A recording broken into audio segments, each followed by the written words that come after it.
review of year 2012 and predictions for year 2013 by Dr. Pieng Din and Professor Emilio Esteban on the broadcasting Free Radio Novature USA and Free Radio University of Human Rights from USA.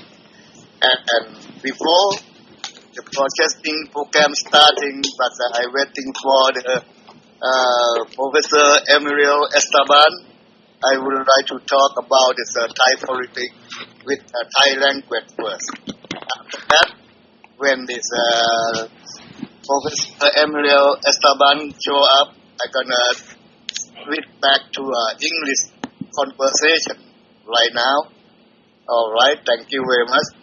ครับก็ขอสวัสดีตอนเช้ากลางวันและกลางคืนกับเพื่อนๆที่อยู่ทั่วทุกมุมโลกเลยนะครับครับวันนี้ครับรายการครับเปิดตาสว่างกับมหาวิทยาลัยประชาชนและวิทยุนปช USA ครับขอเสนอรายการครับเกี่ยวกับการที่จะมาย้อนหลังพูดถึงในเหตุการณ์ปี 2112 แล้วการตัดสินในการข้างหน้าของปี 2113 โดยดร.เพนดินและโปรเฟสเซอร์เอมิเลียเอสตาบันจากสเปนนะครับครับเราก็มาดูกันนะครับว่าเหตุการณ์ที่เกิดขึ้นในประเทศไทยนะครับมันมีอะไรบ้างครับครับที่จะนำเสนอเป็นภาษาอังกฤษในระหว่างที่รอโปรเฟสเซอร์เอมิเลียเอสตาบันนะครับก็ขอเปิดฉากเป็นภาษาไทยซะก่อนครับเพราะว่าเวลานี้กำลังรออยู่ครับเข้ามาแล้วครับนะฮะคุณเอสตาบันเข้ามาแล้วครับก็ขอเดี๋ยวสักพักหนึ่งนะครับก็ต้องมีการฮัลโหลกันนะครับครับเพราะตอนนี้เรากำลังรอสัญญาณเสียงจากครับเอมิเลียเอสตาบันอยู่นะครับ Hi Cici Hello there, can you hear me okay? I don't know how to say good morning or good afternoon or good evening to you. Well, it's actually good afternoon here. Good afternoon, yeah. I'm here in the morning. Yeah. In the night time, the evening, right? Oh, okay. Yeah, I do say the good afternoon to you and good afternoon to folk around the world. Yeah, tonight I would like to present this the special program review of year 2012 and predictions for year 2013 by Dr. Pieng Din and you, Emilio Esteban. Yeah. Hello, อาจารย์ Esteban. อาจารย์ Emilio. Good morning. Good afternoon. Yes, buenas tardes. สบายดี Muy bien, gracias. Muy bien. Oh, speak Spanish, huh? Absolutely. All right. We're going to do the program in Spanish today, Doctor. Okay, เอาเลยมาอู้ภาษาสเปนิชกัน That's northern dialect, อาจารย์ Emilio. Yeah, you go ahead in Spanish and I will go in northern Thai. How about that? Nobody's going to understand anything, and obviously we want people to understand. Of course. So what's happening today is Khun Victor is going to be Khun Victor Woodside is going to be our moderator, and he's going to be asking questions, and you'll be answering in English, and so will I, but we'll do some sort of a summary into Thai as well. Well, that sounds like a very good plan. I think basically, Victor, correct me if I'm wrong, but I think we're going to be doing a review of the news for 2012. And then we're going to be making some predictions for 2013. And of course, we're going to be playing some wonderful music as well. And hopefully people will think it's interesting. Hopefully. Hopefully. All right. Okay. You have any topic? Or Yeah. Yes, of course, Victor. Now, I didn't have time to... actually, I have to make a confession. Because of the changing of the clocks in Europe, I actually thought I still had an hour to prepare. That's why I haven't logged on before. Sorry about that. So I didn't have a chance to send you the topics. But let me just tell you, Victor, we're going to be looking at some of the events for 2012, so that everybody at Nopocho USA can more or less follow what we're saying. We're going to be talking about, well, some of the events, for example, the coup, Nitirat, some of the problems which people have had, official visits, Pitaksayam. We're going to be talking about some of the lèse majesty convictions, some of the people who have been released. We're going to be talking about some of the organizations that have been started, human rights organizations, lèse majesty prisoners, the censorship that's been going on this year, the violence in the south, Pumipon's birthday bash, Ampon's inquest, Sutep and Abbasid's trial, taxing, charter changes, political prisoners, reconciliation, ICC. I mean, really, the list is endless. But if we have time, we'll look at everything, okay? Okay. You can start now. All right, then. Well, I thought that we could begin by talking about some of our own news for 2012. Why not? For example, Victor, Nopocho USA, which you founded many years ago, this year celebrated their 4th anniversary. Is that correct? Yeah, it's correct, yeah. Well, tell us a little bit about that, the 4 years that you have been running. Do you have any news for people about that? Yeah. Tell us, how did you celebrate Nopocho's 4th birthday? The same every year, but I tell the truth and make this eye-opening for around the world. That's the truth of Thailand. But what's going on in there, how this the people of my friend and your friend go in a prison. I want to free of them and let this in Thailand get democracy, freedom of Thailand. Yeah, I'm afraid they said to this all my folk to this Nopocho USA to helping them bail out from the prison, and there's Thai to let around the world helping to get out of this Article 112. Yeah, absolutely. Here. Absolutely, Victor. Absolutely. And we have to say that you've done a wonderful job. I think everybody at Nopocho USA will agree that you've done a really, really good job in very difficult circumstances. You've informed people, you've told them the news, etc. Dr. Piandeng, what do you think? Oh, definitely. We do have so much to talk about in this limited time. And many different stories are quite interesting, and they are interconnected. So it's going to be really interesting. And to add to the role of Nopocho USA in all these political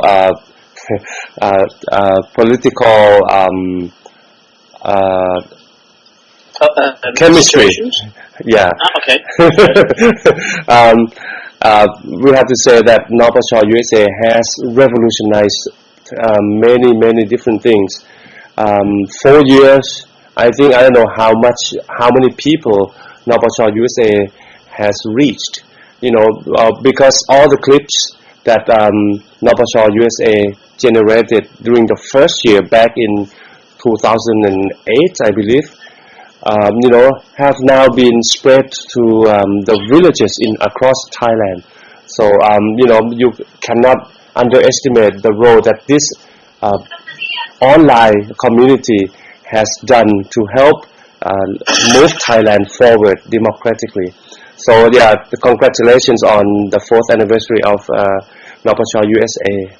and the things that you are trying to do, the truth, the focus on helping political prisoners or prisoners of conscience, all these, tackling Article 112, charging forward with democracy, revolution. So all these things are very much appreciated by our fans around the world, I believe. All right? Yeah, absolutely. Around the world it's true, because Victor, I believe that at any one moment during the day you get visits from up to 35, 40 different countries. Is that correct? Yeah, more than that. More? Yeah, and before this, I starting the program and on broadcasting, I would like to say for our people and around the world, yes, hi people, the Novacha USA around the world today is at December 7th, the 4th of anniversary of the founding of the website and the internet radio station on the branch of the USA. I would like to thank you, brother and friends, both Thai and foreigners, to support this dissemination of information during against the dictatorship of Thailand to various international civil rights world. How the story happened. The free internet radio channel is Novacha USA from beginning. I would like to thank this webman and woman owner person who have a qualified and seniority as well as information about past of a present reality of the Thai monarchy to our brother in Thailand to archaic in the rule of monarchy in Thailand. I ask all this Congress and in scripture have been a rock keep to benefit of the children of the local and the foreigner student in the future. I would like to confirm with my purity that making the website and the internet radio, the USA had no economic benefits to the totally latency. I intend to Thai children, my beloved, will have the same level of international democracy and civil rights country to continue to grow. However, not only thanks to the Thai brother and sister in New York, New Jersey to join us and help a Novacha website was entailed. Thank you for Novacha USA team, both past and present, as well as thank you who living in Washington DC, Florida, Texas, and California, providing to support us. Thank you all. Yep. Thank you very much. All right. And thank you, Victor. Thank you for all your hard work. We hope to see you again in 2013 with a lot more information and a lot more good advice for people, because Novacha USA informs people. And as much as MICT and other people in Thailand may not like it, we're still here. We're still here, and we're going to continue to be here, and we're going to continue to inform people about political prisoners and about the political situation. And we're not going to shut up. We've been saying that for the last 4 years, and we mean it. We intend to continue informing people and talking about the injustice that we see in Thailand all the time. Now, the other thing I wanted to talk about, which is linked to what I have just said, is in 2012, Dr. Pyending, I believe that the Thai Alliance for Human Rights was established. Is that correct? Yes, indeed. And in fact, at the beginning of the year, Emilio, you must recall, we also established the Thai People's Revolutionary University for Democracy. Right. We began on February 18th, right? And then soon after that, you came in and we had our programs and 2 series, right? Forward with Thailand and then the Eye Opener. That's right. I was going to talk about that next. Yeah, absolutely. Oh, indeed. Yeah. Right. Yes, in 2012, we at the beginning of 2012, in March, we made the Forward with Thailand series, and I believe it was really quite successful. You've uploaded it to YouTube. Yes. You've uploaded it to YouTube, haven't you, Doctor? Yes, we did, and then the clips, about the royal families and stuff. The chaos, the prediction of the next king and stuff like that. Really got interested by the fans in Thailand. A lot of royalists, I think, visited the clips, and they did give comments. And one of them almost reached 1,000 comments, which is very unusual for political clips. Yeah. So people obviously had a lot of opinions on that. Okay, all right. Now let's just have a look at some of the events of this year, 2012, just so that we remember what this was all about.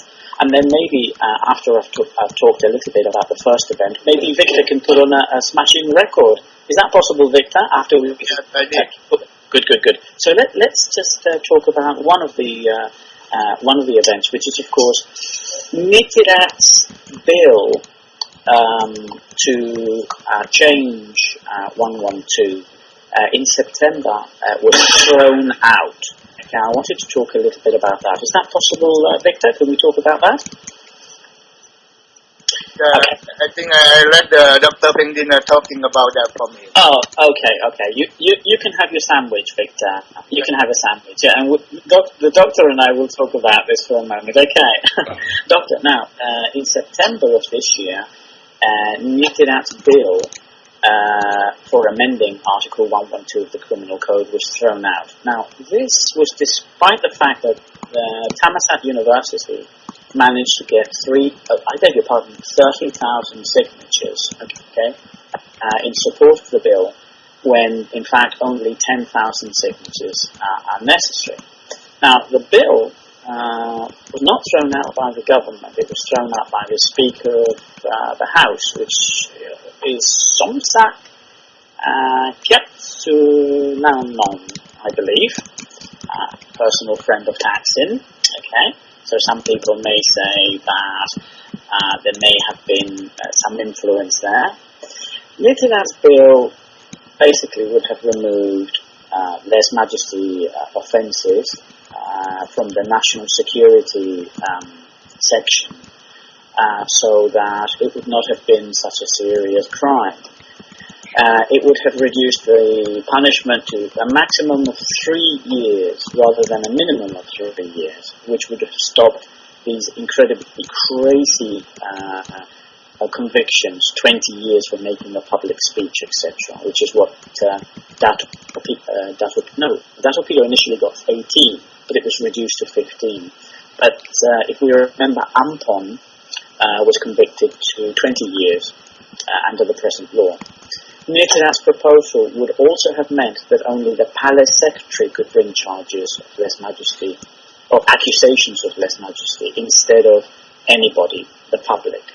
That bill, which would have made the situation a lot better, was thrown out this year, and the arrests and the convictions continue. What do you think, Doctor? Do you have anything to say about that?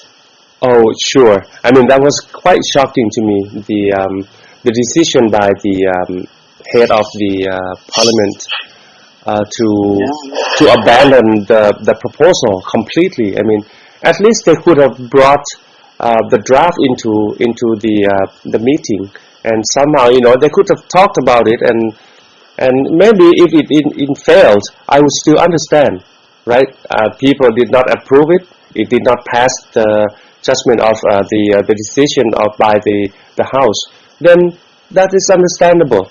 But I think it seems like the Pheu Thai party, Thaksin and Somsak himself, all agreed that they would not want to give any wrong signal. I mean, wrong, like in their own way, to the palace, that they would in any way want to touch the palace. And that has been the theme for the 2012 politics in Thailand. Yeah. That is, the king will never ever be touched as long as Thaksin, Yingluck and Somsak are in power.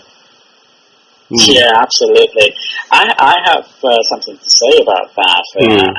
Perhaps people don't know this, but the constitution, Thailand's present constitution, which was introduced by the military illegally after a coup, says very, very clearly that the public, ordinary Thai people, have no right to change any laws which affect the monarchy.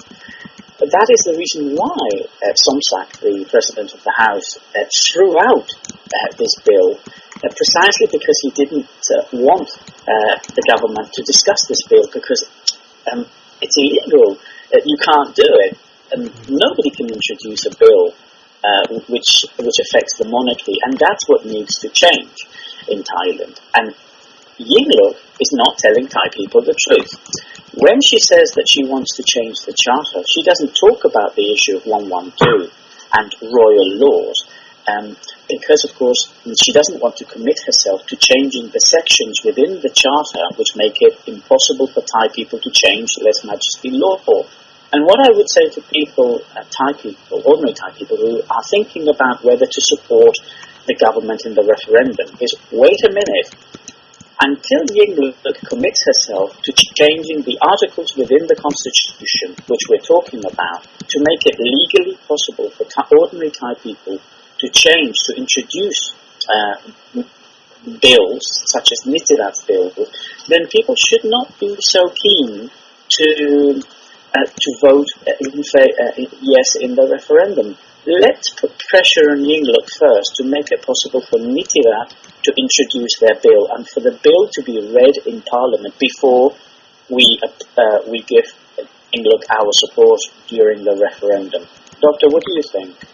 Wow, that seems to be a great strategy. I mean, that is something that I have been telling people, is that they need to stand up, get empowered, believing in their own power, to really push the government to do what the people really want the government to do in order to move forward with democracy in Thailand. And this seems to be like a good time. The government does need the support from the people.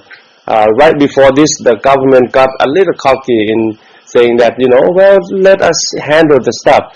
Khun Thaksin himself, Dr. Thaksin, came out and say, well, you know what, it's in my good hand now. Don't worry, okay, leave me alone. You have helped me enough. Now let me steer, the game forward. But now they start to realize that, they can't be too confident. They need support from the people in order to even remain in the power. And I think this is the time when people really will give the government a lesson that, well, yes, we can support the government, but only as long as the government does the things to serve us. Wow.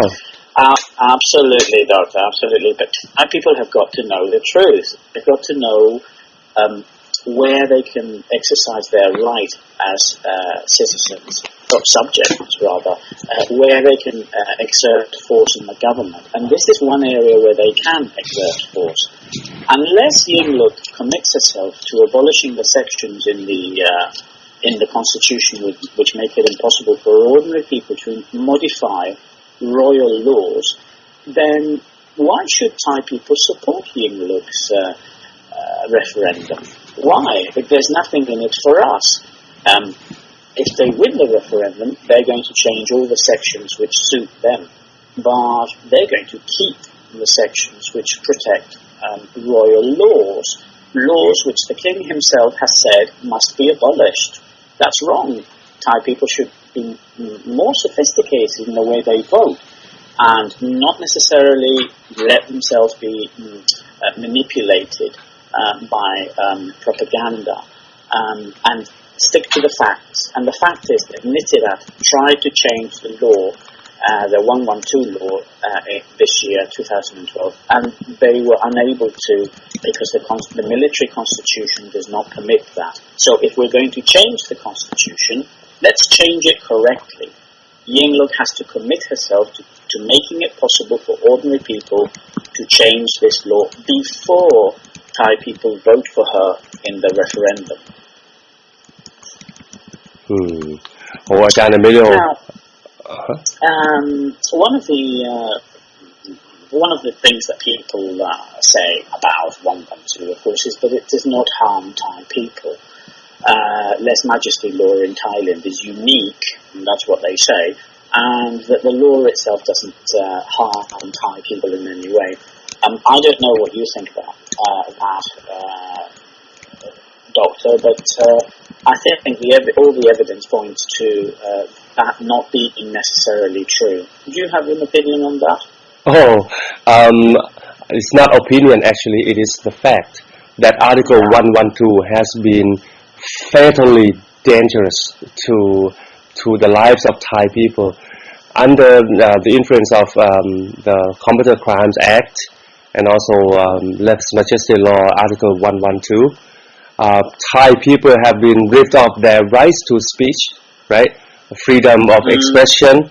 Our websites have been blocked. In fact, as of today, Ajahn Emilio, the websites for the Thai Alliance for Human Rights and the website for the university, as well as the YouTube channel for disseminating the knowledge from the university and from the Thai Alliance as well, and from Nopasho USA, all have been blocked. Now, that is something that we probably don't feel that is anything that is so serious. But actually, this is a violation of human rights, basic human rights. But then we had Agong, right? So obvious, people dying, an old man like that, what could be a better example of how fatal, how bad, how barbaric this law could be on people's lives? The fatal effect on people's lives. Agong is a case, and another guy. Well, it's not 112, but it's also dealing with politics, and that has much to do with indirectly to do with the fact that they want to suppress people so that they would not dare to do anything in the future against the law. So that means they are now trying to say that, hey, you are under the law, so you have to do anything. As long as you can do anything, as long as you don't violate the law. That seems to be something that is right. But the thing is, they are trying to impose the laws, all kinds of laws on people. What their intention is really actually to make sure that nobody challenges the law associated with the monarchy. Oh, absolutely. Absolutely, Doctor. The Constitution makes it very clear. Thai people have to show allegiance to the monarchy and to the army, and they are duty bound to obey these repressive laws and smile too, if possible. Yingluck has made it perfectly clear. 112 is going to stay. She's not going to undermine the monarchy, as she said. She's not going to undermine, even though, Doctor, the king himself, King Bhumibol Adulyadej, has said that he wants this law abolished. But I beg your pardon, that's wrong. He didn't say that, but he said that the law was harming the monarchy and that he wanted to be criticised. He said that in a speech in 2005. Now, we don't know if the king wants this law abolished or not, but I think we can conclude that if the king says that the law is damaging the monarchy and that he wants to be criticised, what he's basically saying is that this law is unnecessary. So people can't understand why Yingluck and elements within her government continue to hold on to this law when quite clearly a lot of Thai people and the king himself, and in fact members of the royal family, 8 members of the Chakri royal family, a couple of years back, wrote and made a public statement asking for this law to be amended and abolished. Do you remember, Doctor? Yes, I do. But of course, whether they are sincere about abolishing this law or even having it touched at all, I guess the decision by the Thai government probably reflected the majority part of the truth about the stance or the position that the royal family finally took at the end of the year, toward the end of the year. At the beginning, they said that back in 2005, they may have said that. They may have supported a proposal to have it abolished and all that. I mean, part of the royal family, not the actual royal family, but the people with the bloodline, the royalists, the high soul in Thai words. But I think after the movements in 2009, after 2009, all the way to 2012, I think the position by the palace has been shifted toward the strict protection of lèse majesté law. Yeah, I don't doubt it. I mean, what's clear about the events of this year is that the law is here to stay, because Yingluck is ultra conservative on this issue. She wouldn't even contemplate amending this law. Nobody's talking about abolishing this law. Nitirats didn't propose the abolition of this law. They were simply proposing making the law, how can I say this? They were simply suggesting that the monarchy should be protected, but that ordinary Thai people should have their human rights protected too. And we know that under this law, because of the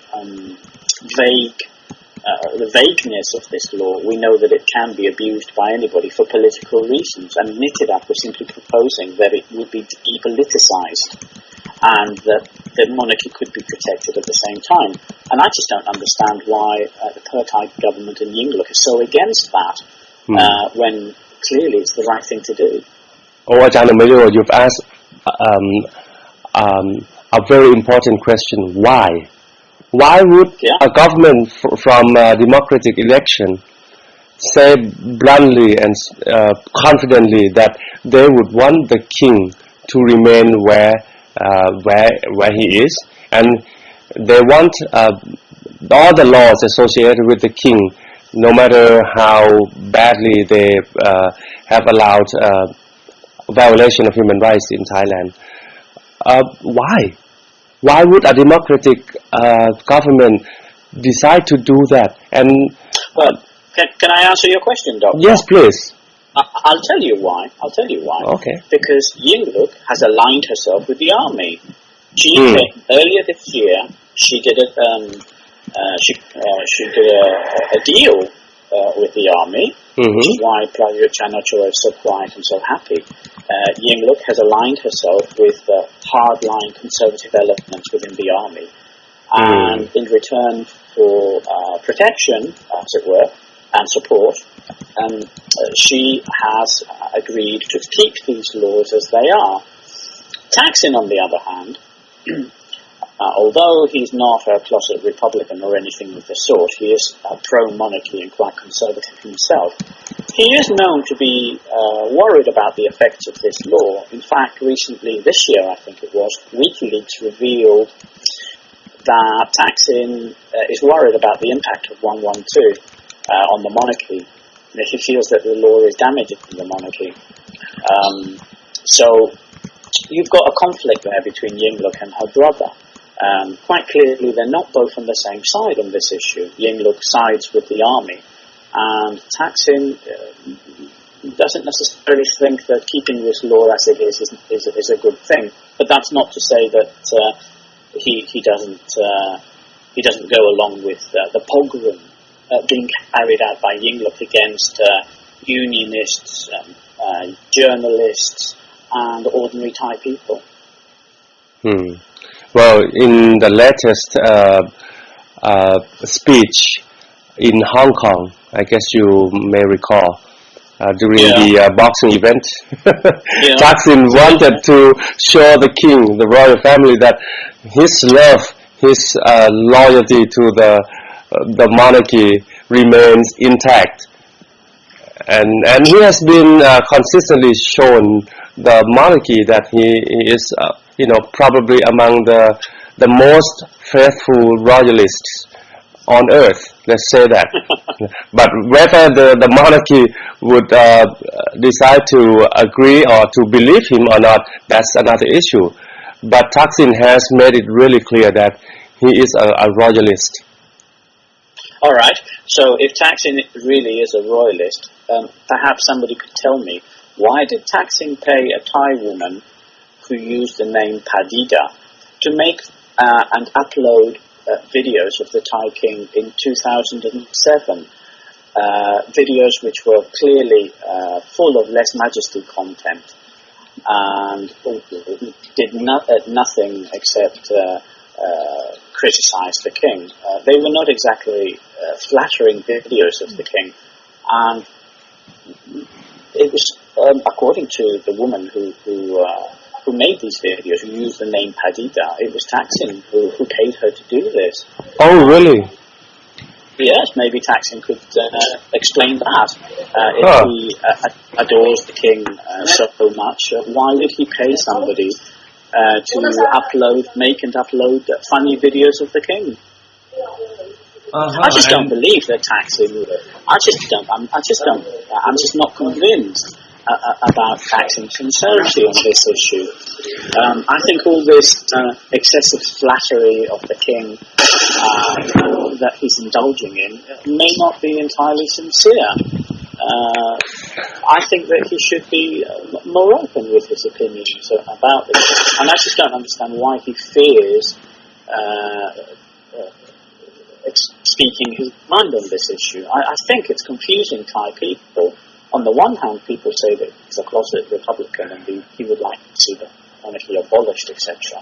Again, you have asked another why question, Ajahn Emilio. Yeah. Do you have the answer for that? Why would Thaksin act, in Thai we can say tole, in a tole fashion? That is, he says one thing at one time, he says another thing at another time. Maybe he says one thing, or that he does the opposite. Well, the Thaksin is two-faced. He is two-faced. I'm sorry to say that and annoy hardline red shirts, the Thaksin fan club. But Thaksin is quite two-faced. He's sending different messages to different people. He needs to get his message and his political ideology cleared up. And this is something about Thaksin which is beginning to irritate a lot of people. He seems to be saying different things to different people to try and keep everybody sweet. But people interpreting what he says in any way that they like. And what I would like to know is, where does Thaksin stand on these issues of political prisoners and on Article 112? Where does he stand on the Computer Crime Act? And where does he stand on all these other issues that concern Thai people? And he doesn't seem to be explaining himself very well. He appears to be trying to appease and placate the monarchy, whilst at the same time appease and placate more progressive elements within the red shirts. And my hope is that in 2013 Thaksin will break ranks and speak his mind on these issues. If Thaksin had been speaking like Dr. Pyengdin, Ajahn Chupong, or Victor Khun Woodside, what would happen now? I mean, would the government, would the Yingluck, if Yingluck also had said certain things during the year 2012, like we did, like we normally do, like, 112 has to go, political prisoners have to be released now, free Thai political prisoners now, and something like that. What would happen to them? All right, I'll tell you what would happen. I think that people would know where they stand. People would know where they stand. Where would they stand? Yeah, in the Parliament House or what? Sorry? I think that we would know where they stand, but I'm pretty sure they would not be standing in the Parliament. Well, we would know who is on whose side. Right. This idea that the monarchy is neutral and that they don't come into politics is completely false. Sure. It's completely false. It's a myth. It's a myth that people are talking about. The monarchy and the issue of the monarchy and Article 112 is at the very crux of the argument. It's at the very heart of this issue. It's false that the monarchy is not political, etc., etc. It is. It's central to this issue, in my opinion. อาจารย์ Emilio, they call in some Thais call the Thai King Bhumipol a mafia. So that means when we talk about the mafia, actually, when you are under the influence of mafia, you cannot be yourself. You cannot speak your mind. You cannot do everything you want to do, or you should do. So what do you think about that? I think there's a lot of Machiavellian elements within the Thai elite, the monarchy and the government. There's a lot of Machiavellian actions going on. I think many people are trying to give a false image of themselves, and the king as well. I don't think that the king and his advisors are completely detached from the political situation. I think that they have meddled and they have been responsible for some of the things that have been happening. But Thaksin is no angel. I believe that the Admitted Act bill, which was thrown out by the Speaker of the House, was directly related to Thaksin himself. After all, Somsak Kitsu Vararam is a personal friend of Thaksin. Everybody knows that. And Thaksin may have whispered into the Speaker's ear to do that. I also believe that Thaksin controls the police and controls the secret services, and that some of the political harassment that's been going on, especially against Somsak, Jim Tadasakul, etc., the lèse majesty charges which have been brought against him, I believe that Thaksin may be involved in that in some way. He does, after all, have control over the police and the secret services. Thaksin is no angel, and neither is the king. I think that everybody's playing this game in Thailand, and that ordinary Thai people are very confused. And it's time that we said things exactly as they are, and that we stopped belonging to one fan club or the other, because I think that they're both just as bad. I think that ordinary Thai people need to exercise their rights. What we need is people power in Thailand, and we need to speak the truth. A lot of people may say accusing Thaksin for having told the Thai police during this Yingluck administration to put some pressure on Thais who are exercising their rights in criticizing political events in Thailand, including those issues regarding concerning the Thai monarchy, is far-fetching. Some people may say that, and that's the exact word that Apisit used when he was with BBC in England last month or so. Like accusation of him having been involved and been guilty in the massacre in 2009 is far-fetching. He's a prime minister, right? And he said that. Now Thaksin would also say he's outside of the country. Yes, he may have some connection with the police, but then Yingluck is the prime minister at this time. So what would you say? Is it far-fetching to say that Thaksin agree or maybe even moved along the path in order to put the pressure on the police in charge in making sure that the lèse majesty laws are enforced, or the Combated Crime Acts are enforced strictly against the red shirts? All right, let me deal with that in two parts. Okay. First, I want to talk about Thaksin, and then I want to talk about Killer Apisit. Okay. Now, it's not far-fetched, okay, to suggest that Thaksin is manipulating events in Thailand through the security forces and through the police. It's not far-fetched. We know that Thaksin this year, 2012, was promoted to police chief or something, okay. We also know that he has influence with his own sister, who happens to be the prime minister. The events the Pitaksayam rally, for example, the actions of the police using tear gas, etc. I mean, this may have been a political decision when you consider that the rally was, well, I mean, I'm sure millions of people would disagree with me, but from what I've seen, the video evidence, that the rally wasn't exactly out of control. It wasn't really necessary to use tear gas, in my opinion. There was a lot of chanting and four old people there shouting things, but I mean, using tear gas is an extreme measure, and I believe that was influenced by Thaksin as well. Let me come back to so yes, absolutely, Thaksin has political leverage. He has influence within the government. Yeah, although he doesn't agree with his sister and everything, I believe that he does use his influence within the police because he is a policeman, or was a policeman himself. No doubt about it. Killer Abhisov, I don't know why he should think that it's far-fetched to bring charges against him. Because he was the Prime Minister at the time, if you recall, and he did contribute to the general feeling of agitation, the polarization of Thai society at that time. He deliberately provoked the red shirts by closing down their television stations and their radio stations.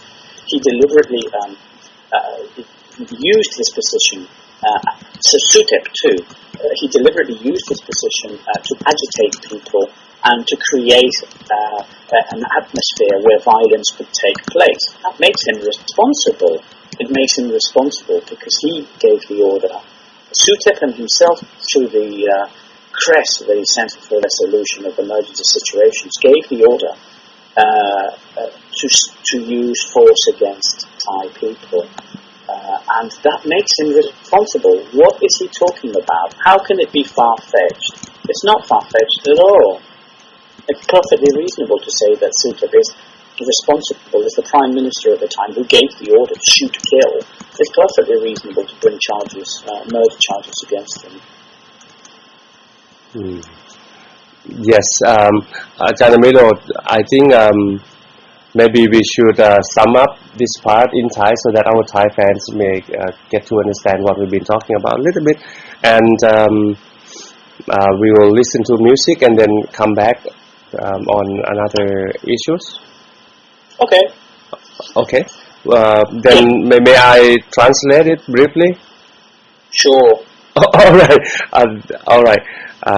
ครับคุยกันเพลินยาวเลยนะครับก็ขออนุญาตต้องขออภัยพี่น้องที่เป็นแฟนที่อาจจะสะดวกใจกับภาษาไทยมากกว่าวันนี้เรื่องน่าสนใจก็เลยคิดว่าเดี๋ยวก่อนจะฟังเพลงเนี่ยแปลให้พี่น้องนิดนึงนะครับก็เราได้อาจารย์ไม่รู้ว่าเรื่องที่เกิดขึ้นในปี2555เนี่ย2012เนี่ยนะครับมีหลายเรื่องน่าสนใจเลยแล้วก็วันนี้ก็ไม่รู้ว่าจะพูดได้หมดทุกเรื่องหรือเปล่านะครับแต่เราก็เริ่มต้นได้บอกว่าเรื่องแรกเลยเนี่ยก็ต้องบอกว่านี่ในปี2012เนี่ยนะครับช่วงใกล้ๆนี่เลยก็นปช USA เนี่ยครบรอบ4ปีนะครับก็ถามพี่บุตรไซด์ว่านี่จะฉลองยังไงหรือเปล่าอะไรยังไงพี่บุตรไซด์ก็บอกเราก็ทำเหมือนทุกปีนะครับก็คือเอาความจริงมาเผยแพร่แล้วก็กระจายข่าวในเรื่องของการช่วยเหลือนักโทษทางการเมืองการจัดการกับกฎหมายนี่แหละนะหมิ่นเนี่ยมาตรา112เนี่ยนะครับแล้วก็พยายามที่จะเผยแพร่ความเป็นประชาธิปไตยให้กับคนไทยทั่วโลก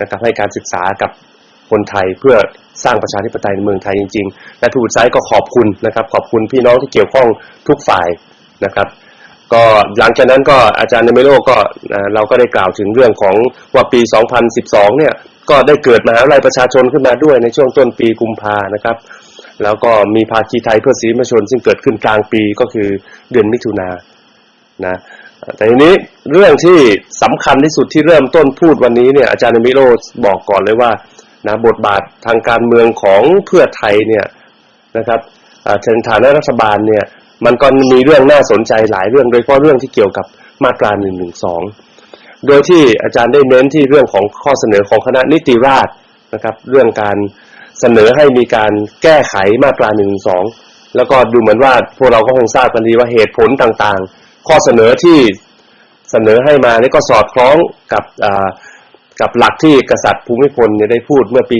48ว่ากษัตริย์เดือดร้อนเหลือเกินก กษัตริย์ที่ควรจะวิพากษ์วิจารณ์ได้แล้วการที่เอามาตรา112มาใช้เนี่ยมันทำให้กษัตริย์เดือดร้อนนะแต่ถึงแม้จะไม่บอกว่าต้องเปลี่ยนต้องล้มอะไรยังไงเนี่ยก็เป็นการพูดออกมาประมาณนั้นคนในรั้วในวังก็เหมือนจะเห็นด้วยนะมีคนสนับสนุนด้วยนั่นคือเมื่อปี48นะครับผมก็บอกไปว่าสถานการณ์ในปีปีเนี้ยนะปี2555เนี่ยมันดูเหมือนจะเปลี่ยนไปจุดยืนของสถาบันกษัตริย์เองน่าจะเปลี่ยนไปเพราะว่าการตัดสินใจของคุณสมศักดิ์เกียรติสุรนนท์เนี่ยนะครับที่จะโยนทิ้งนะไม่เอาเข้าสภาเลยซึ่งผมก็บอกว่าที่จริงน่าจะเอาเข้าไปมันตกยังไงก็ไม่ว่ากันอย่างน้อยก็ได้เห็นความจริงใจว่าเมื่อประชาชนเสนอนักวิชาการเสนอเนี่ยแล้วประชาชนสนับสนุนนะครับตั้ง10,000 กว่าเสียงนะทั้งหมดมัน 30,000 กว่านะครับเพื่อไทยเองไม่ได้สนับสนุนแต่ว่าเป็นกลุ่มพี่น้องประชาชนที่บริสุทธิ์เลยนปช.ก็ไม่ให้ไปลงชื่อนะครับแต่ก็ยังได้เกินตามกฎหมายปรากฏว่าโยนทิ้งเฉยเลย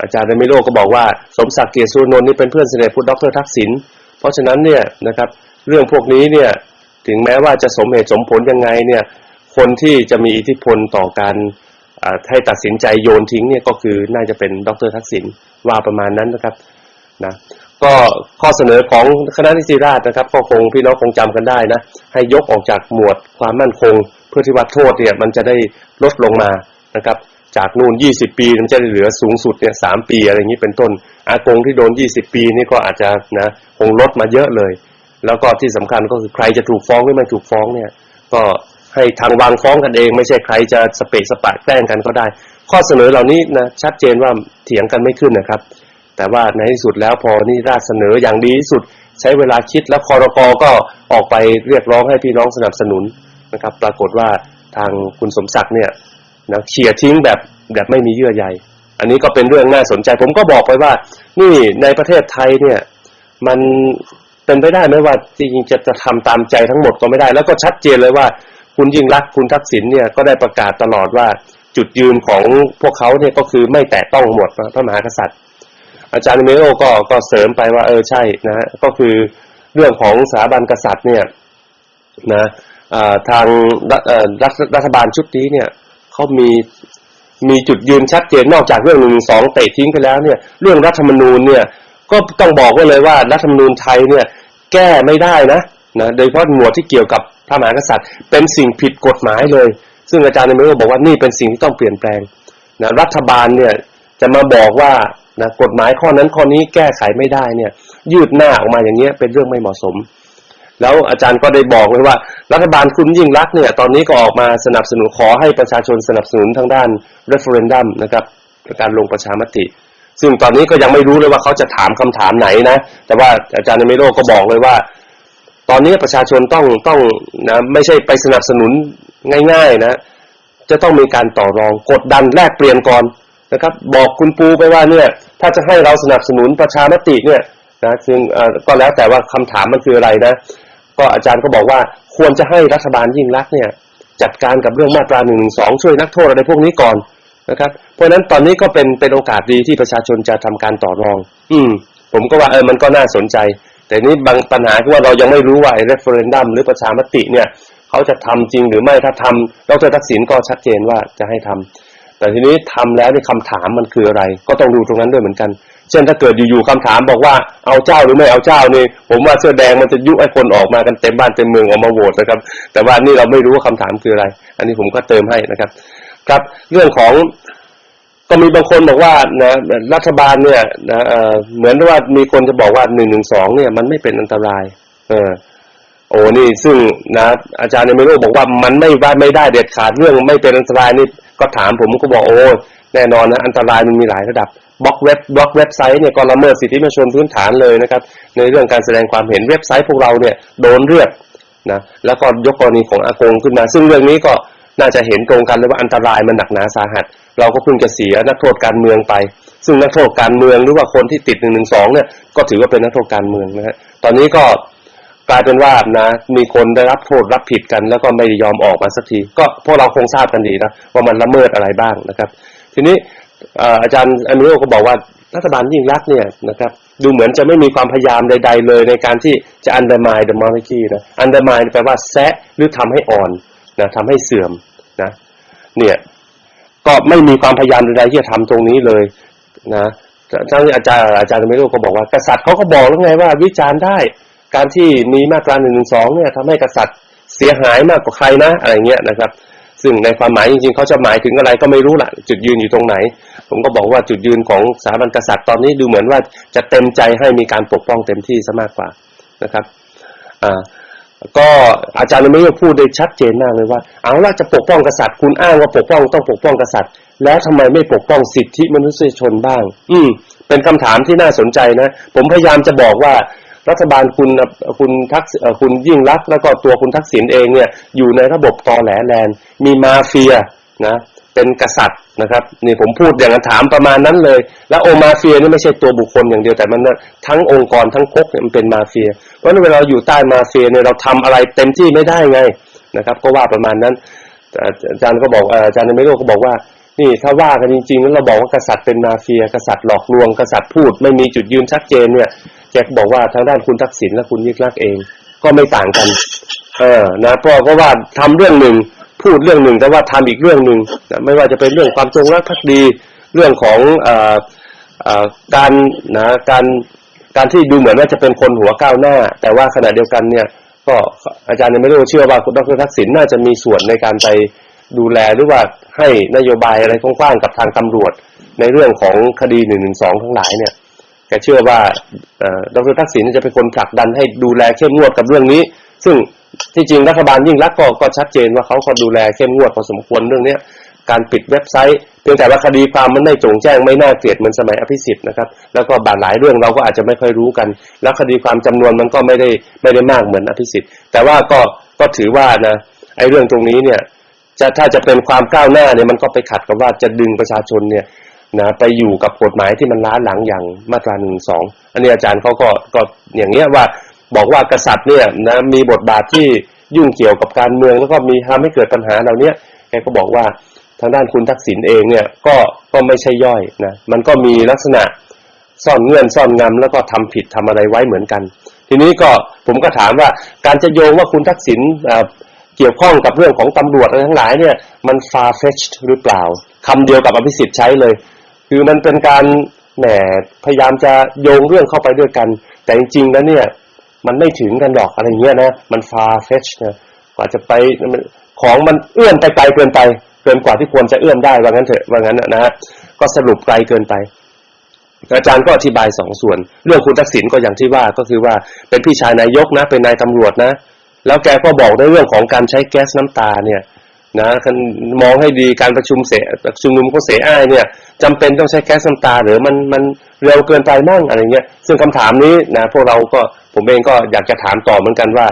ไอ้ตรงนั้นเนี่ยในกรณีที่เมืองไทยเนี่ยมันมีอะไรลึกกว่าที่เราเห็นเนี่ยเดี๋ยวอาจารย์จะว่ายังไงเดี๋ยวค่อยถามตอนหลังก็ได้แต่ในส่วนของอภิสิทธิ์เนี่ยอาจารย์พูดชัดเจนมากครับว่าอภิสิทธิ์เนี่ยจะมาอ้างว่าเหตุการณ์ที่เกิดขึ้นการฆ่าคนแล้วจะโยงมาถึงตัวอภิสิทธิ์นะมันเป็นสิ่งที่มัน far fetched นะครับอาจารย์บอกเป็น far fetched ได้ไงเพราะว่าอภิสิทธิ์กับสุเทพเนี่ยเป็นบุคคลที่พยายามจะสร้างความแตกแยกยุให้คนเสื้อแดงเดือดแล้วก็สร้างสถานการณ์ให้คนเสื้อแดงเนี่ยนะครับลุกขึ้นมานะทำผิดกฎหมายเพื่อจะได้ประกาศพรกฉุกเฉินนะครับแล้วที่สุดก็สุเทพเองก็ออกมากวนตีนประชาชนสร้างสถานการณ์ต่างๆพอใช้พรกฉุกเฉินแล้วปุ๊บก็จะได้ใช้กำลังเนี่ยมาจัดการกับประชาชนอันนี้ไม่ใช่ far fetched แน่นอนนะก็เดี๋ยวผมก็เห็นว่าเรื่องมันน่าสนใจมากเดี๋ยวก็เลยขออนุญาตมาสรุปให้พี่น้องก่อนแต่ว่าเดี๋ยวเข้าใจว่าอาจจะมีเพลงมีอะไรเพิ่มนิดหน่อยแล้วก็จากนั้นก็เดี๋ยวจะมีประเด็นต่อไปอาจารย์Emilio, I have finished my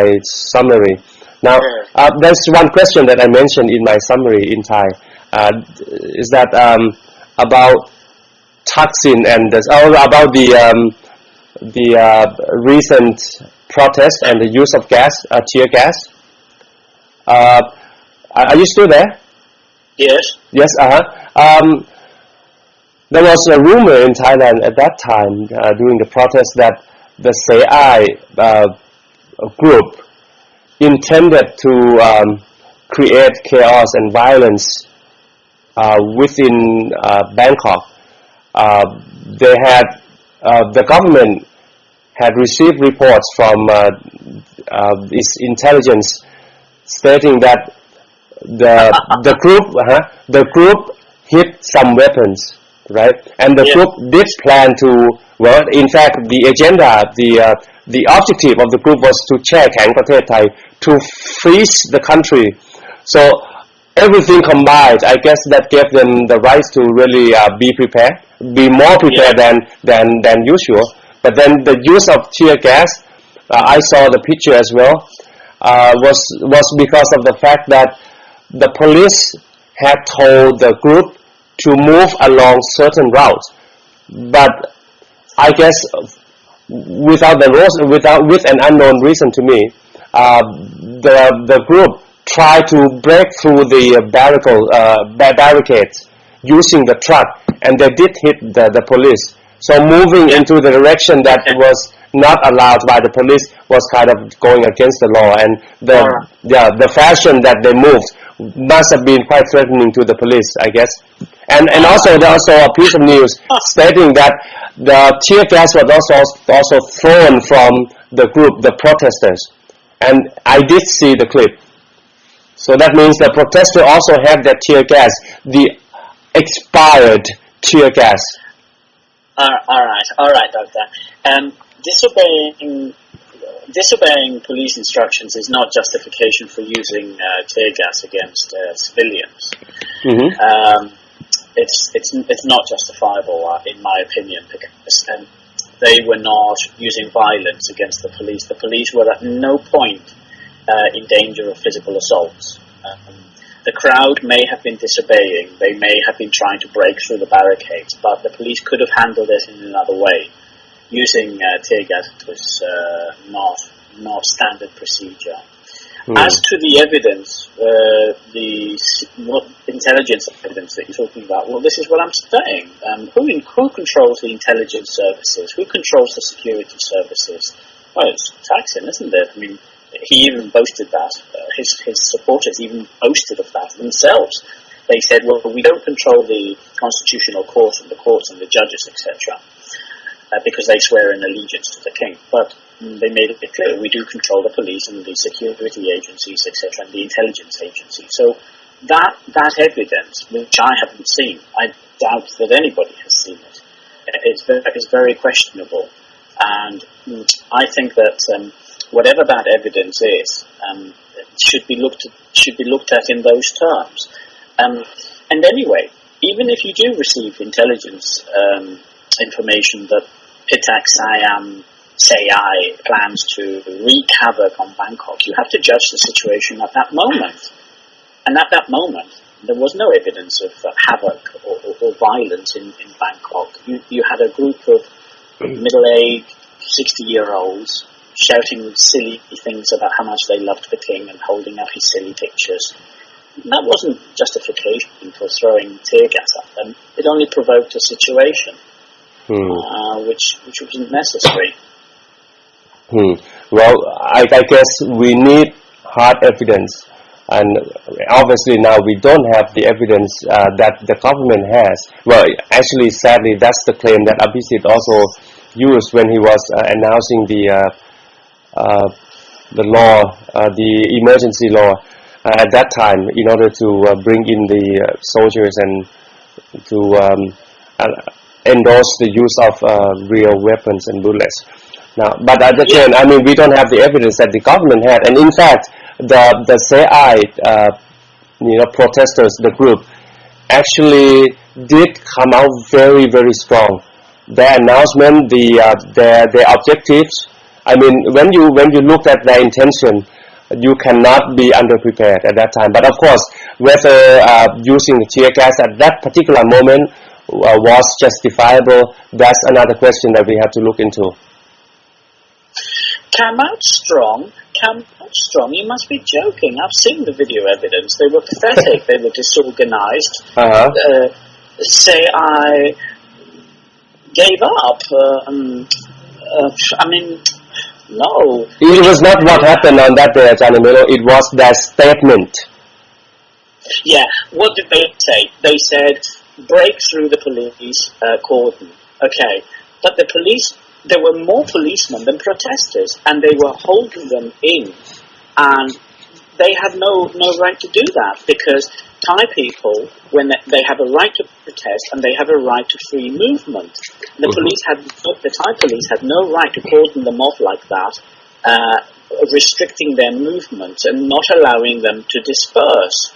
That's why people were told to break through the cordons, to break through the lines. Now the problem, Ajahn Emilio, free movement, I think that's a good term. I mean, the word free is in there, but then if we talk about free movement, then can you go into Siriraj Hospital? Can you go into the palace? Can you go into the government house? No, because you can't protest in public buildings, but you do have the right to go into central Bangkok and to demonstrate legally. Presumably the protest was legal. It was. The Constitutional Court gave them permission to hold that protest. I'm sure they did. And it was legal, and there were no visible weapons, and there was no conduct which merited throwing tear gas at them. I mean, whichever way we look at it, even if we don't like what they're saying, what Pitak Siam say and their message and their silly ideas, if we want rights for the red shirts, rights for democratic rights and freedom of speech for ourselves, and we've got to give it to them too. And the way I see it, it wasn't justified. The actions of the police were not justified. They were heavy-handed and probably against people's democratic rights. And you definitely think that the protesters were peaceful throughout the entire event? I think they were peaceful. They were peaceful up to the point where they were surrounded by 3 or 4 lines of police, and they were held in and unable to move, because the Pitak Siam leaders said to them, okay, now let's march somewhere else. They wanted to march to another part of Bangkok, whatever, and they were prevented from doing that. Why? A legal march which has agreed its itinerary, its route with the police, shouldn't be cordoned in like that. It was bound to get a violent response from the protesters. Of course it was. It was the police who provoked that situation. Ajahn Emilio, I need to be fair, because I think you probably should be equipped with a little more information about the other side as well. And I would like to fill in the information. All right. Number one, the intention of the protesters were quite clear, that they wanted to do a lot of things that, well, they did announce to freeze the country, to seize the government, to topple the government actually. In fact, to seize democracy, to put democracy under siege, returning the power to, a gang of people, overriding the power of politicians. Now, that intention alone is malicious enough, is undemocratic enough, is unlawful enough, right? That's the point number one, the intention. But okay, I'll answer you. But the protest was legal. Okay, whatever somebody may have said, the protest was legal. The Constitutional Court gave it legality. So whatever somebody said, our intention is to topple the government, which is undemocratic, it's wrong. And unlawful. Yeah, unlawful, quite right. I'm not sure that Pitak Siam said that. I'm not sure that they did. Well, where did they say that? Where did they actually say that their intention was to topple the government? Oh dear. Okay, maybe your Thai, you cannot understand everything in Thai, and you probably did not have time to listen to every program that I had been in before that day. All right, he did say that. I mean, he's a crazy guy. Okay, I mean, the entire country got shocked, and Sombat Bunnamanong would come out and ask his group to come out on the street and wear like a jacket, winter jacket, just to make joke of that, of course. But then as a government, that is just a piece of jigsaw on the entire picture So they could not they could not underestimate CI's movement at all. I think that's why they were overly prepared in our eyes right now. But now talking about legality, right? You said that word of the protest. Yes, it is. They have the right to move along the street, but again, legality in under the law. I mean, it does have some restrictions, doesn't it? And as far as the piece of information I have right now, Ajahn Emilio, is that there had been an agreement by the protesters and also the police. And in fact, when you want to do a protest that will involve using public space, and that may potentially affect other people's rights. Now, what happens is that you have to, in Thailand, that's how they practice. You have to agree with the police. You have to ask permission. That's true. I mean, I don't agree with that, but within that agreement, you are allowed to go in certain areas and gather in certain areas, not in certain areas. And I think that is sensible in a way that you don't want them to be close to the government house, because as a prime minister, I would probably order the police to do the same thing.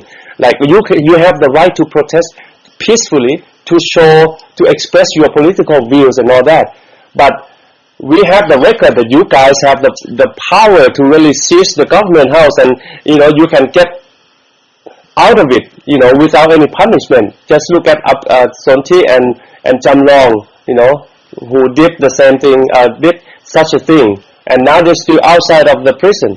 Now, our government cannot allow you to go near the government house. Now, but you do have the rights, and we give you that right, but you go that route, and you go there, but you must not get near the palace, you must not get near blah blah blah, something like that. Doesn't that make sense to you, Ajahn Emilio? Well, they did ask permission from the police, and it was legal, and the route was agreed, and they stayed within the route. No, they were trying to get off course. That's why they tried to break the barricades, Ajahn. Well, is that a fact? Yes, it is a fact. Okay. It is also a fact that the action of the police was very politicized. It was very political. Oh, definitely. I agree with you. It was definitely politicized. That's the point that I'm making. It was highly political, and they didn't just act in accordance with crowd control in a normal way. There was clear political provocation there, discharging tear gas against them, etc. And it was only increasing the tension, and it was clearly done for political reasons. That's really all I'm saying. I'm not in any way defending Siam or whatever, but I do think that people have made more of this than there really is. I don't think they represented such a threat as the PAD did. In fact, the PAD leaders didn't take part in this Siam rally because they were probably too disorganized and too divided to agree on anything, because the PAD disagree about everything, even among themselves. But I still maintain, and I said it at the time, and other people agreed with me too, that there was an overreaction. Yingluck Shinawatra invoking the Internal Security Act, for example, was an over-exaggeration. Everybody overestimated Pitak Siam's influence, and look what happened in the end. Nothing. A load of screaming, a lot of silly pictures of the king.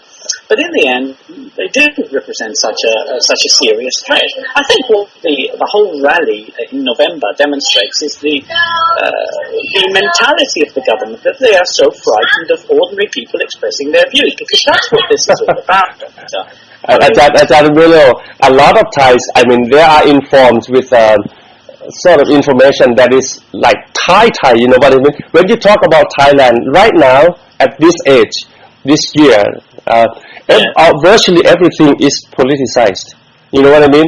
So this group, of course, is political movement, it's a political rally, but like other, frankly, trying to express their political views, that is questionable. Now, the way that Yingluck government and the veterans see is this. They think that this group, these protesters were trying to provoke violence. Their decision to get off course and destroy the barricade took place when they began. They actually wanted to trigger violence, especially if they are victims of violence by the authority. That's when, okay, number one, at that time, CI already asked the military, the army, to come out and help them. Number two, their goal is to send signals to the mass out there to come out. They are in Thai.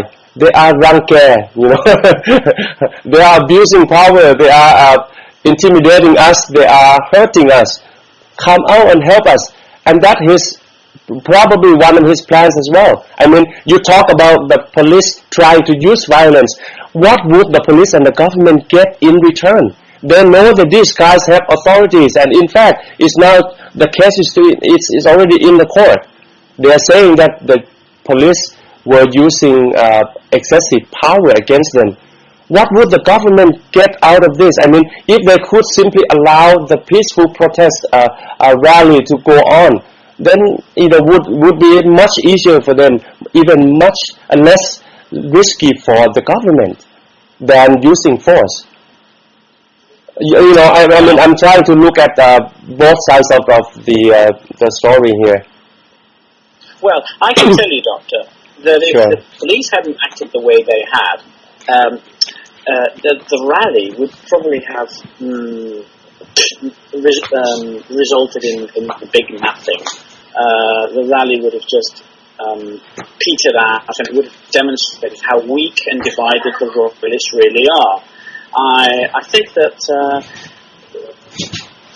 even if they made some statements which some people interpreted as provoking violence or wanting violence, I think they didn't have that capacity. They didn't have the numbers of people. They couldn't have really done very much anyway. And I don't think 5 lines of, I think it was 18,000 police officers surrounding them, I don't think that was necessary, and certainly not the tear gas, because they didn't have the power or the capacity to cause havoc in Bangkok. Most people don't even care what Pitak Siam thinks. They're a small, marginalized group of people who are just, they have strange ideas, and most Thai people don't agree with them anyway.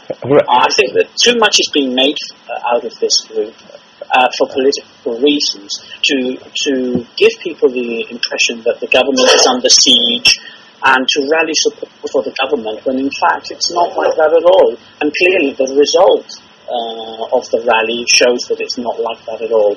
The government wants people to support them by continuously making out that they are under threat from radical royalists to topple the government, etc. And it's all political propaganda. I don't think that Pitak Siam were capable of that. I think, okay, I mean, you may be right. I mean, after a fact, and then we saw that the group was just a piece of junk or something like that was not that meaningful. But then, if we look back, they had been able to call the mass out enough to give, say, legitimacy in bringing out the second wave of rally. Like the first one, he said, okay, I want enough people to come out, as many as possible, but enough. Now, may I ask your approval for the next move? And this time, you would go back and bring out 100 people, so that we would have 1 million people rallying in Bangkok. You know what? If you were the government, what would you have done? I mean, they're saying they would come out with like as many as possible. No, never in a million years. Of course, we know that. But what if they managed to call maybe like 500,000 people? I mean, 3,000 people would not have been enough. Okay. General Bumlet doesn't have the charisma and personality or the message to bring out 500,000 people onto the streets of Bangkok. He's not capable of organising such a thing, which is why he resigned immediately from Pitak Siam. The whole thing was just a damp squib, and it was exaggerated and on the part of the government to use those tactics.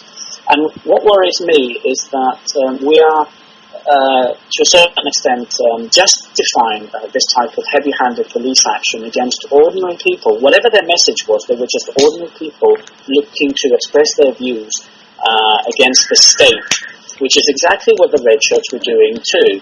And I think that people should, instead of supporting one government and condemning the other, they should support the idea that ordinary Thai people can express their views freely, without violence and without political interference on the part of the state security forces. That's what I'm really saying.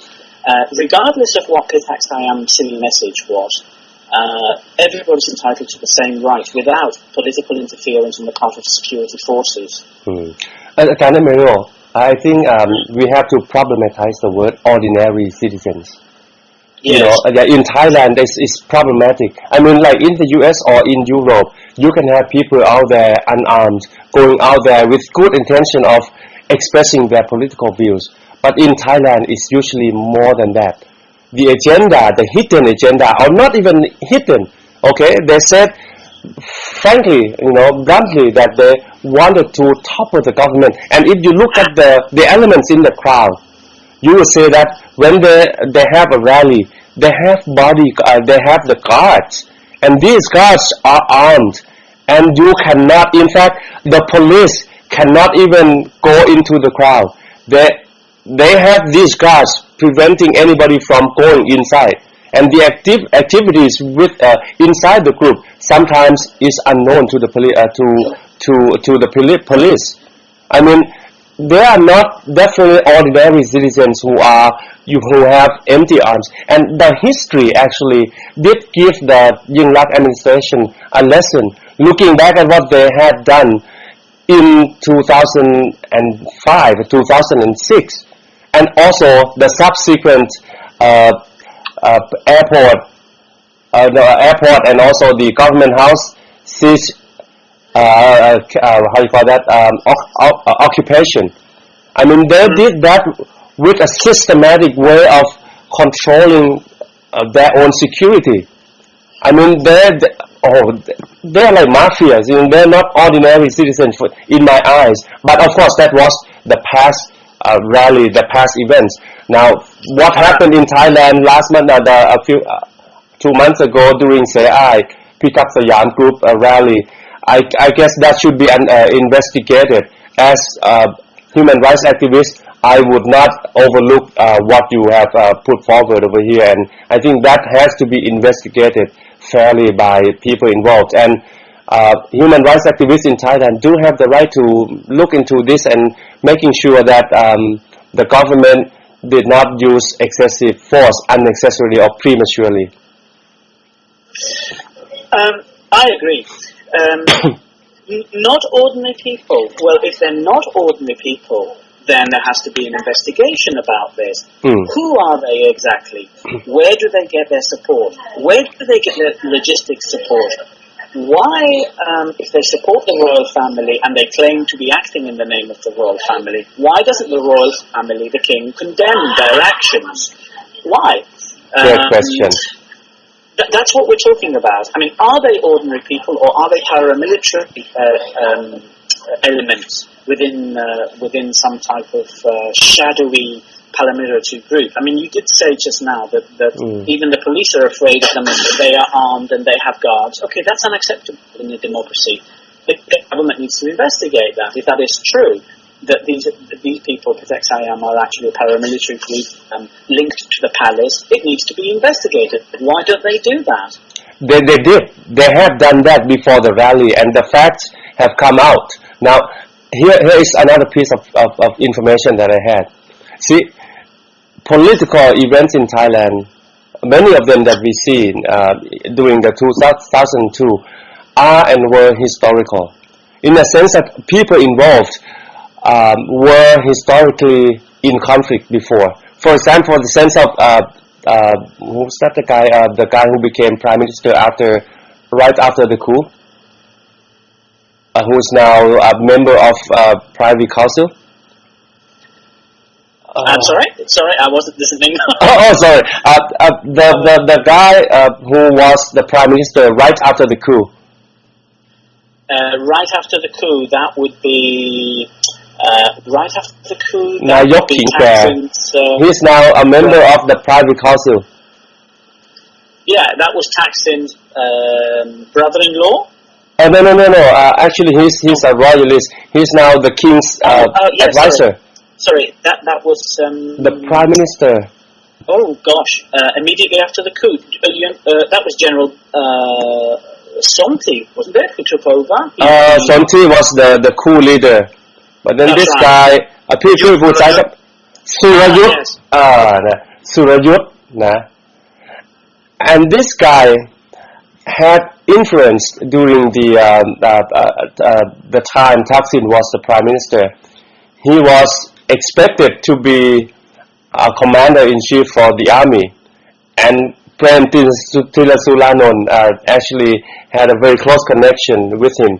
He was expected to be commander-in-chief, right? I mean, like what do you call that? The general taking care of the army. Now, what he had done at that time, though, was to mess up with the foreign relations and the troops along the Thai-Myanmar border, the area where he had been actively involved due to the influence of his father, who used to be the ex-Communist Party members, moving in that area. With that connection, this general does have a connection with the people, especially the minority army groups. And a friend of mine who is really experienced, and he used to be in the army before, shared information with me that Prayut, his name was Surayut, does have connection with these people, and they are planning there. When I say there, that means say I and the royal gang, the Surayut, Prem, and the people who want to topple the Yingluck government. They had a plan of causing violence in Bangkok, and then the violence would be begun with by such an event like a Say group was being abused by the police force and all that, and then there would be more violence, and such violence would be triggered by unknown guys. We talk about black shirt, the black men in black shirt, right? And then now we would have somebody from somewhere with the weapon, with the guns, to shoot here and bomb there, and this would be done by not Thai military, because they don't want the bullets or any piece of evidence to be traced back to the army, the Thai army. So it would be outsiders coming with the weapons from outside. Now that is what the intelligence received, and that was I had been warned about by a good friend who knows the connection that these people who are trying to topple the Yingluck government. I mean, is that true? I mean, I tend to believe that, because I do know that in Thailand right now, Pheu Thai Party and Thaksin gang, and that's on one side, and the royal gang is on the other side, and they have been trying to topple the government from day one. Even before the Yingluck administration came into power, we talk about the managed flood. You know what I mean? And even now, we still see that line of actions. Before you go into that, Doctor, we have to distinguish between intelligence reports and just wild rumors. That example that you just gave about outsiders coming in with guns to cause riots, I mean, how official is that? I mean, how reliable is that? I mean, I think there's too many rumors, too much rumor mongering, and so-called intelligence reports, which are probably false. Something similar was said about Thaksin. They said that he had an army in Cambodia, 10,000 strong army that would come in and invade Thailand, and I don't know what the rumors were at that time. And I mean, really, all of these rumors and counter-rumors and false intelligence reports mixed in with political events don't exactly help the situation. I know that people in Thailand think that foreigners don't really understand the intrigue of Thai politics, but I think most of it is really just rumours and exaggeration, and it doesn't really help the situation. In a democratic country, which presumably Thailand is, if you believe that Thailand is a democratic country where people abide by the rules of law, then yeah. But in Thailand, almost everything has more than one face. There are always hidden elements of the issue. And not fact is that not necessarily. I don't think that I agree. It's not 100%. Yeah. Underhand or intrigue or something going on in the background. Not necessarily. Perhaps that forms part of the problem in Thailand, that democracy is undermined by this way of thinking. That is what harms Thai politics in the end. And that is what harms the nation in the end. All this intrigue and rumours, and maybe it's time to change that way of thinking and to stop all this, because that doesn't help with the democratic process.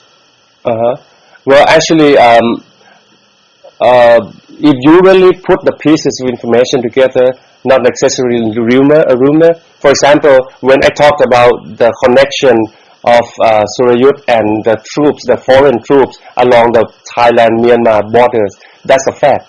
It's also a fact that his father, an ex-Communist Party member, had been a leader of the communists, having influence, having connection and relations with the minority groups along the border, armed minority groups along the borders. And with that connection, Surayut was involved in movements along that area. That's also a fact. Now, the connection between Surayut and Seai, that's also a fact. Because having Seai was not like a top guy, he was okay, he became a general, but he didn't really have an important role. He didn't get into the important position. But all that also because of Thaksin.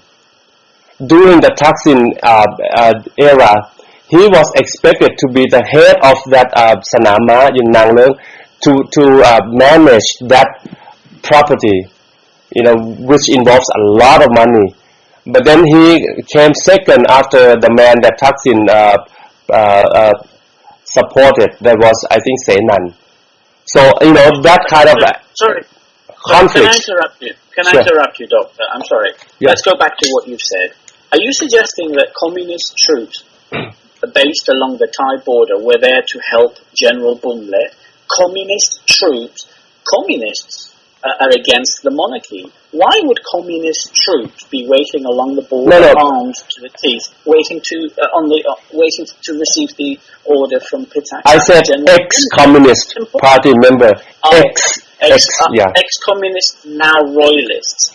No, actually, the foreign troops are not communists nor anything. They are just, in fact, they are even freedom fighters, right?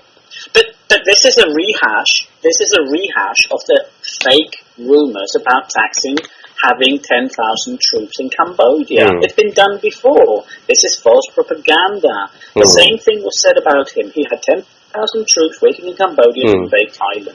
It's a rehash of an old story. I think people really have to interpret the facts in a different way. There's far too much mistrust in Thai society. Thai society is so divided and so many rumors going on that it's impossible to reach an agreement on anything, because people have a tendency to agree to all these rumors that that suit them. And that's essentially what is wrong. That's why the country doesn't function properly, and probably why in the future it will fall apart if people continue to think this way. There needs to be an opening up of society. 112 needs to be abolished. Repressive laws need to be abolished, including the Internal Security Act. And information needs to be made free to people. The government, instead of censoring, instead of closing down internet websites and punishing people for sharing information, they need to do the opposite, because this action on the part of the government is creating this rumor mongering, these silly rumors that are dangerous to Thai society. And I don't care what Thai people say when because they think, oh, I'm a foreigner, and I don't really understand Thai society. To me, it's perfectly clear. The rumors that circulate about the royal family having links, Bajit Longkorn having links to mafias, etc. I believe that most of these are the result of censorship, or the result of government repression and of repressive laws, which make Thai people in the end invent information, and that doesn't help society. It creates a dangerous situation where people actually begin to believe information which is false because they don't have real information. That's very interesting observation, Ajahn Emilio. And I think you're right in many ways.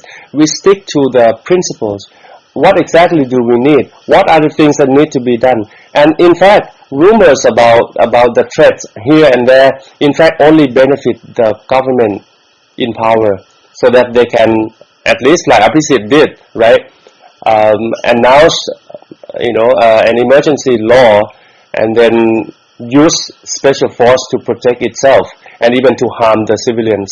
So we stick to the things that we still need to do, and we can do them peacefully and democratically. Well, the thing is that people have a particular spin on things. There are two rival camps here, and people will look for evidence and make it fit into their spin, their version of the truth, if you like. And that's not how things work. People have to be more objective about that, and they have to step back a little bit and put their ideology on the back burner a little bit, okay? And just think things through according to the law, according to people's rights, and according to what is legal, and put everything else aside. Don't just say, I'm a Thaksin fan because Thaksin gave my village money, so I believe that Thaksin is a good man, whatever he says. And this piece of evidence proves me right, that piece of evidence proves me right. No, start opening your eyes for real, and start thinking about your country, and start thinking about the democratic process and the legality. But of course, that's impossible while we have a bunch of people in Thailand who are crazy about the king, who think he's some type of god, and who impose their ideas on other people with repressive laws and silence people. And I think that's basically the problem in Thailand. And to resolve that, Thailand needs to open up and start thinking along the lines of other countries, the way other people think, the way other people in democratic countries think. Because otherwise, there's no, there isn't any way out of this situation. Very well said. Very well said. I think objectivity is the key. At the same time, though, if you live in an undemocratic country like Thailand, then believing that the things will be as you see, then you are at the risk of being naive. So I think we have to balance between being objective at the same time with the need to really look out for hidden facts or elements that may become dangerous to you if you overlook them. So I think it's probably a balance of both, because we are actually living in a land that is quite troublesome and quite tricky by the nature of its culture and political elements that have been developed over the past the past 6 or 7 years. Yeah, that is true. Thailand is not unique in any way. That's what royalists will tell you, that foreigners don't understand Thailand, and that Thailand is unique. It occupies a unique position in the world. That's false. That's false. That's completely false. The problem in Thailand is that the institutions have been fundamentally undermined.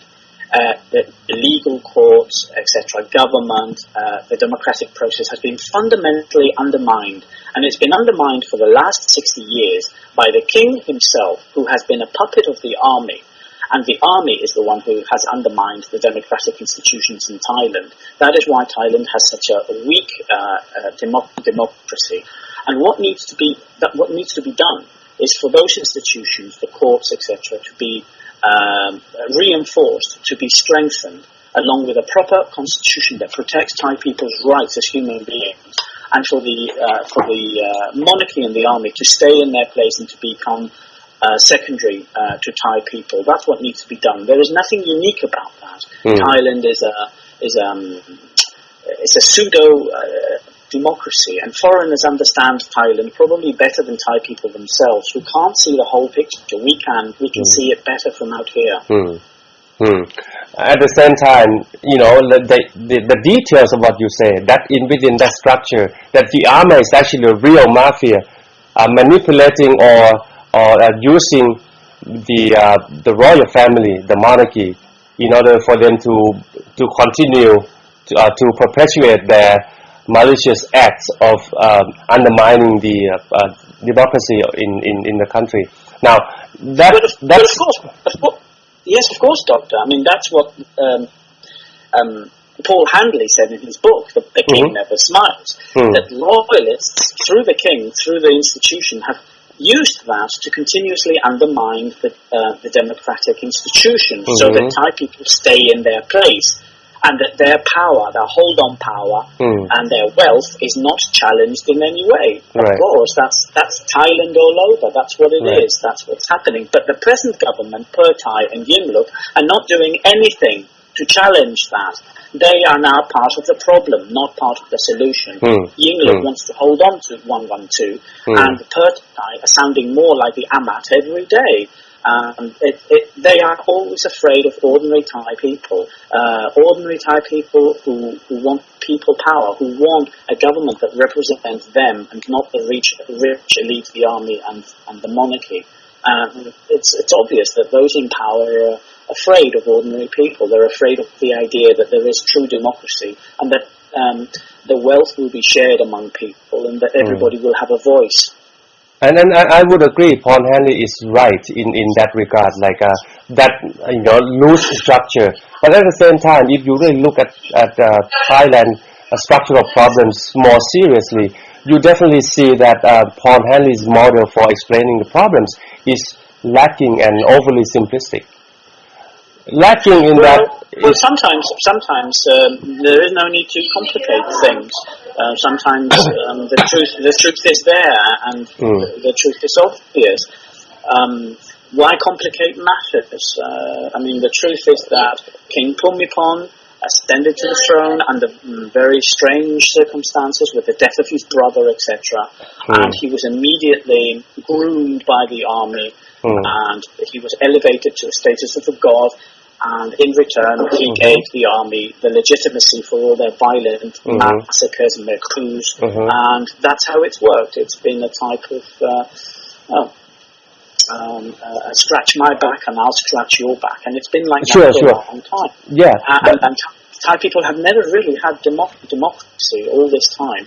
And I still don't think that they have it. I still think that there's nothing radical or progressive about Thailand's present government. It's still very much falling on the same old taxing mistakes, and it's very probable that Yingluck will go the same way as taxing, because the Thai and Yingluck are too one-sided. They're not thinking about all Thai people. They're just thinking about their own Thai people, their own supporters. And when you're a government that represents a nation, you have to represent all Thai people.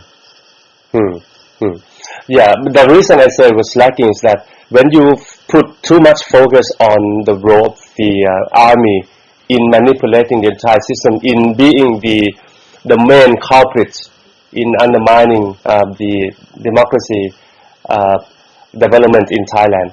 Now, then at the same time you say, the monarchy is sort of manipulated most of the time under the influence of the army most of the time, but at other times it also has its role in using, itself as the center of power and all that, promoting itself and all that, and allowing all the things that would work in favor of its own existence to continue. Of course. Right. Of course. Right. Of course. Right. The king is interested in his silly dynasty, his silly Chakri dynasty. Of course they're interested in continuing their silly Chakri dynasty. Right. Yeah, of course they are. It's all self-interest. Right. Then there is more to that. Emilio has spent the last 60 years accumulating wealth for himself. Right. And he is now the richest king in the world. Of course he's interested in himself. Right. And that's the way it's always been. But essentially, the royal family is used by politicians and the army for their own interests too. But it's never to the benefit of Thai people. Right. They never benefit from that. Thaksin himself is manipulating Vajiralongkorn. A recent WikiLeaks cable demonstrated that, proved that Thaksin paid Vajiralongkorn's gambling debt. He has won favour with Vajiralongkorn, which is probably why he was overthrown in 2006. Because the army was becoming afraid that Thaksin was becoming too popular with Vajiralongkorn. The army, of course, is known to support Sirindhorn, General Sirindhorn. It's all about that. It's all about you scratch my back, I'll scratch yours. I'll legitimize your violent coup if in return you elevate my status and you allow me to accumulate wealth. But at the end of the day, it's Thai people who lose out in this game. They always lose out. They never have a say in anything. They are the ones who continue to be relatively poor in comparison to the elite, and they are the ones who usually have no voice. And they are the ones who are always shot at by police and killed. And that has to change. That has to change. These people who are running Thailand are not doing a good job. And it's probably better if Thai people themselves take over. But that's impossible without reinforcing the democratic institutions. And Yingluck is not doing that in any way. Well, see, we can go on and on and on. And you see that problems come from all elements in the Thai society. You know, you can blame the royal family, you can blame the army, you can blame politicians, you can blame the media, you can blame interest groups, and eventually you can also blame Thais. Yes, no, but that's right. Thai people are fighting each other because they're being manipulated. One is being told, "Oh, you're a royalist. The king is a good egg. Look, those other people hate the king. Fight them." The amat, the institutions, are dividing Thai people so that they are fighting each other, and that benefits only the elite. It benefits the army, it benefits the monarchy, it benefits those fat cats sitting in the Thai parliament doing nothing except watching porn pictures up on the screens. That's what the elite want Thai people to do, to fight each other, to divide them, to make them wear different coloured shirts. And that's how they stay in power, and that's how they perpetuate this system. And it's time for ordinary Thai people to understand that and say, no, that's got to stop. This is my country. And I want the institutions to be accountable to me. I want the king and his family to be accountable to me, and for the army to do their job and to stay out of politics. And that's what they're really afraid of, when Thai people come together and say, we want our rights. And that is happening. And thanks to the information that we have shared to Thai people, thanks to all these different different groups of people, different interest groups have done in order that have opened the eyes of the people, so that they know that in all these messes, the people are the ones to lose. Yeah, but for as long as lèse majesty law is there, for as long as the government continues to block internet pages using repressive laws, this year, for example, Freedom Against Censorship in Thailand announced that 1 million web pages were blocked. Why? Because the government doesn't want Thai people to see what that information is. They don't want Thai people to be fully informed and politically aware. They want Thai people just to read and believe what they hear in the press, which is mostly censored, and that way they keep control of the situation. And while that continues, while censorship continues, self-censorship in the press, repressive laws that make people afraid to speak out, Thai people are not going to be able to open their eyes. They're always going to be the king's children. And that's what needs to change. And rather than do that, Yingluck is simply playing along with the system. She's not attempting in any way to give people their power that they should have. Very well put, Ajahn Emilio. Yes, that actually basically sums up the entire structural identities of Thailand. Really, I mean, yep. We go dig deeper, we look at everything all combined, we may get confused, we may get discouraged, but if we look at the big picture, what you have said so far actually explains everything. So maybe it's time for Thai to really think about ourselves and begin doing things that we should be doing. And also that includes everybody in the equation, the king, the government, I don't know where that sound comes from, yeah. The king, the government, the army, interest groups, and the citizens in general. We all have tasks to do, and we all have to change. I guess we do need a paradigm shift in the way we think, in the way we do things, in our culture and all that. And having people from, like you, telling us where the problems are in simplistic or very simple terms that address the entire fact, not the entire fact, the very facts about the problems that we're dealing with, then it's very, very helpful. I think Thai people need to stop believing in the king and in Thaksin and start believing in themselves. Start believing in themselves and democracy and free speech and what that means and what that will give them. That's the problem. People are separated with different coloured T-shirts and they don't really understand what democracy is and how it works. They're being manipulated by people who are interested in manipulating them. And that goes as much for Thai and Thaksin as for the Royalists and Pitak Siam. And the point that I was trying to make to you, Doctor, about Pitak Siam is exactly about that. And you've got to understand that rights are there for everybody, for absolutely everybody. And you can't say, I'm entitled to my rights, but you're not because you think differently to me. That's the point I was making. And that's what Thai people have to understand. What needs to be reinforced is the institution and the concept of democracy itself. Politicians need to be accountable. The army needs to be accountable. And the royal family need to be accountable. And it's Thai people who should be number one. The constitution should represent them, and they are the ones who should have the rights in Thailand. Your summary is awesome. In fact, looking back at what we discussed earlier about Pitak Siam group and all that, my intention was only to show you that in Thailand things don't work in normal ways. Thais don't think and behave in the ways that foreigners, like democratic or Westerners say that normally expect things to go.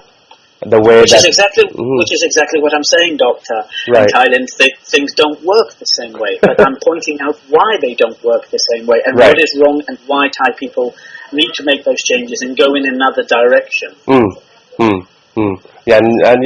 You did summarize it really, really well.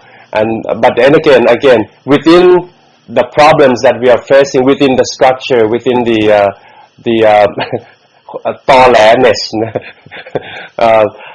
nature, the sort of nature that Thailand holds as a country, as a culture, as a group of people. When we look at an issue, I think we definitely need to look from different sides of the story, especially we as journalists per se, trying to explain about the problems in Thailand. Taking one side or looking at the issue from one side sometimes can be without trying to understand why it's happening that way. When you ask the reason why a couple of times during the show earlier, and we looked at, try to explain, and then you explain from one side, perhaps maybe from the principle that Westerners see, I try to add the elements that Thais probably argue from the other side, or the government is trying to argue from its side. Now, eventually, I like the fact that you concluded that, when you look at all these accusations and excuses and explanations and all that, that would complicate the issues. But hey, let's get to the point. The point is this: we have problems, and these problems are caused by the things that foreigners can see very well, and you guys should see very well, very clearly too. Now it's time to change. and that's when we both agree. Yeah. Yes, absolutely. It's time to grab the bull by the horns here. There's been a lot of emphasis and a lot of talk about unity. Prem said it the other day. The king said it in his speech. People talk about unity constantly. But wait a minute. You cannot be united. You cannot. People will never be united for as long as you're being told to unite behind an idea and a concept that you do not agree with. And that is the king, the monarchy. You should have the right not to be a monarchist. You should have the right to criticize the monarchy if you don't believe in it. If you believe in a republic, if you believe that Thai people can run their own country, then you should have the right to say that, and then people will be united. You will be united but different. The problem now is that people are disunited because they're being told by law and they're being punished by law if they do not unite behind the king. And unfortunately, the king is politicized. The institution is politicized because the king is used by the army and by politicians as a weapon to control the country and to control their rivals. And that is why unity does not work, and that is why it will never work. It will never work until this law is abolished and Thai people are allowed to express their opinions. It does not mean that the monarchy will collapse or that Thailand will necessarily become a republic. It just means that people will stop fighting each other and be more united but different, with different opinions. There should be nothing wrong with saying, I don't like the king, I don't like the queen. Why is that illegal in Thailand? I don't like the king, I don't love the king. I'm not loyal to the king and the monarchy. I can say that because I'm in the US. No, but that's fine. Because you're Thai and Thailand is your country, you should be allowed to say that because you should be loyal to your country, to the constitution, which has been voted in democratically. Sure. So long as you abide by the laws and you don't commit any criminal offences, then there is nothing wrong with saying that you're not a royalist, and you don't like the king, and you don't love the queen necessarily. What's wrong with saying that? Nothing. There should be nothing wrong with saying that. Royalists need to let go of the past. Thailand is moving on. Pumipon's children have outgrown him. They've outgrown the monarchy now. They want full democracy. They want people power. They want their rights. And they don't like to be told that they should be united behind the king. Ajahn, very well said, as usual. Okay, should we give it a rest and then listen to one song and then we come back and then you can talk about other things to summarize 2012 and then we move on to...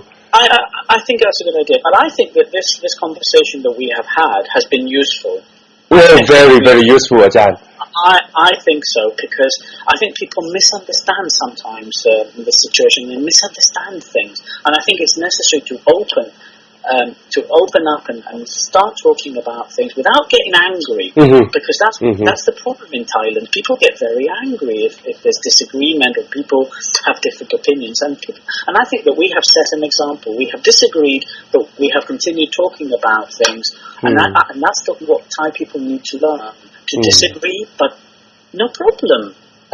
Now we're going to listen to some music, and we're going to be back later. Okay, all right. Come back a little bit. Okay. Don't go away. I will come back. Okay. ครับอย่าจากไปไหนนะครับเดี๋ยวเรากลับมาพบกันใหม่ครับฟังจากหนึ่งเพลงก่อนครับเรากลับมาฟังครับการวิเคราะห์อนาคตของปีหน้านะครับ2013ครับ Go ahead Dr. Pendin and Emilio Esteban. That's a wonderful song, P. Woodside. Yeah, that's one of Victor's favorites. Oh, really? That woke me up, you know. Like I couldn't remember the name of the prime minister after the coup. Was that possible? Yeah, it did happen.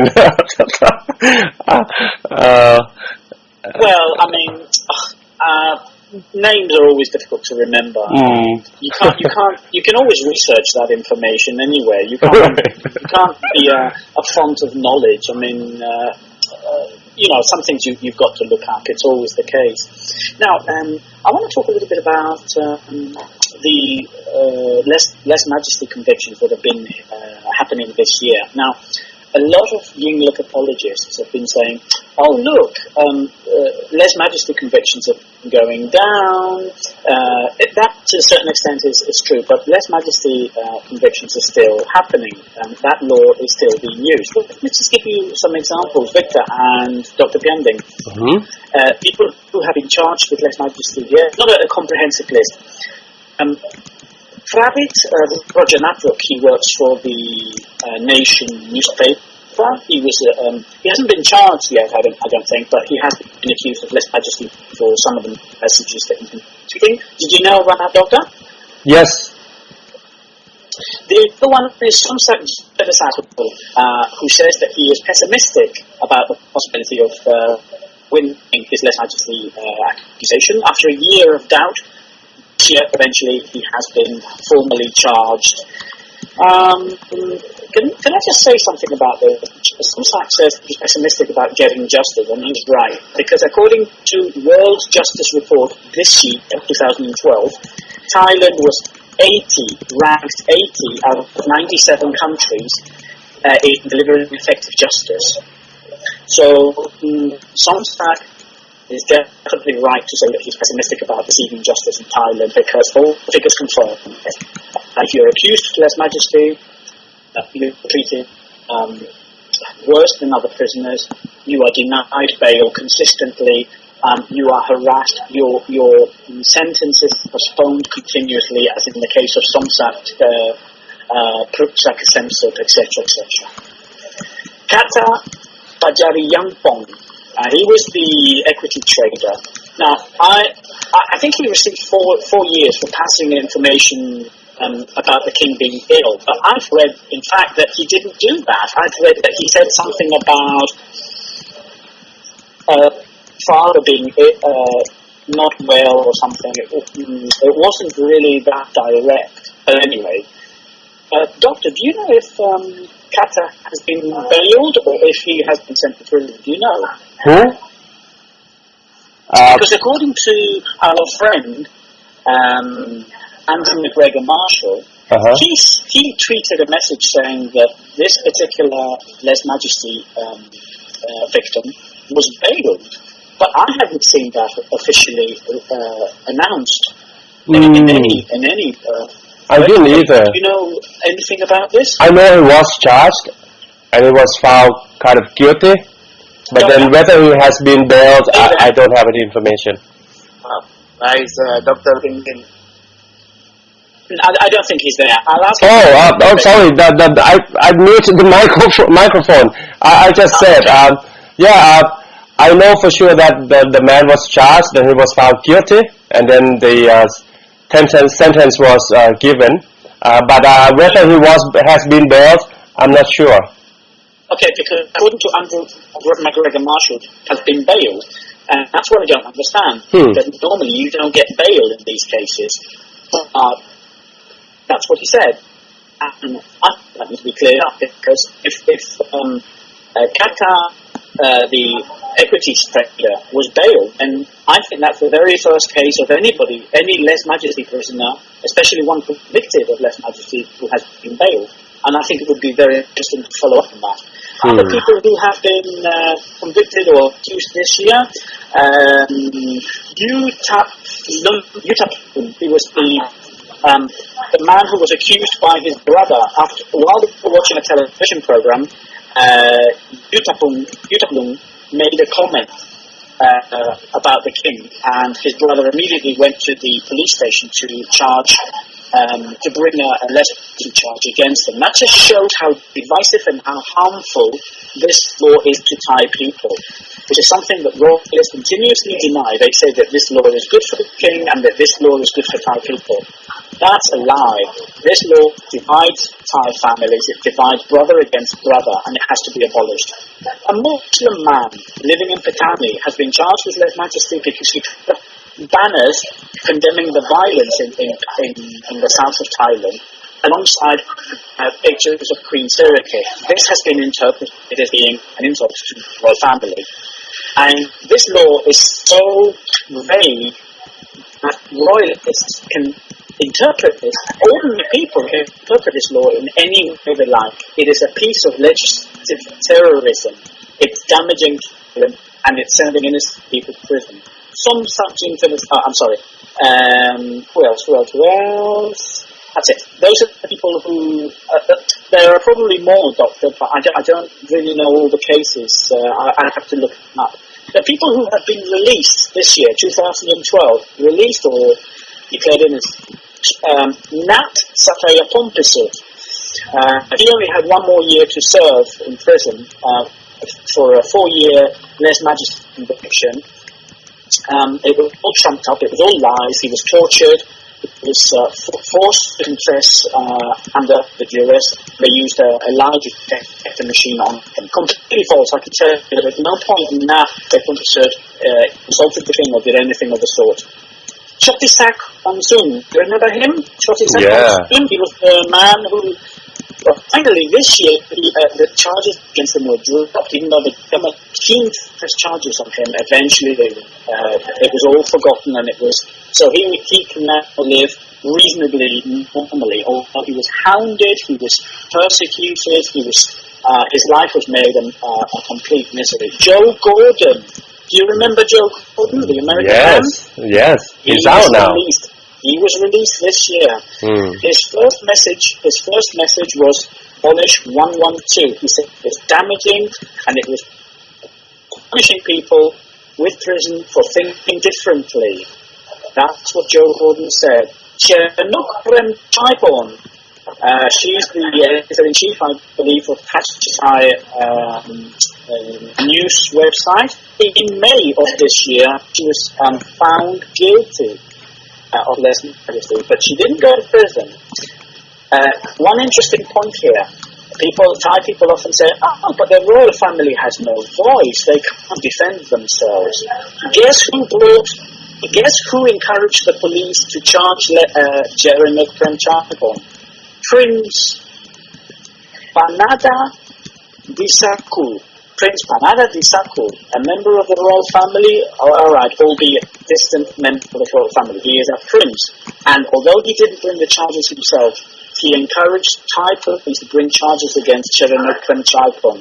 So there, all those people who are saying that the royal family has no voice and that they need protection, etc., they are wrong. Another prisoner who almost was released this year but didn't quite get the release because of the Democrats was Daritan Supako, that torpedo. Do you remember her? Sure. Yeah, those girls we did it. She was on a list of prisoners to be released early, but of course the killer Democrats made sure that she was not released because they embarrassed the government and in order to appear loyal to the king, once again, the king, the Justice Minister, Pracha Promok, decided to quietly drop attempts to release that torpedo.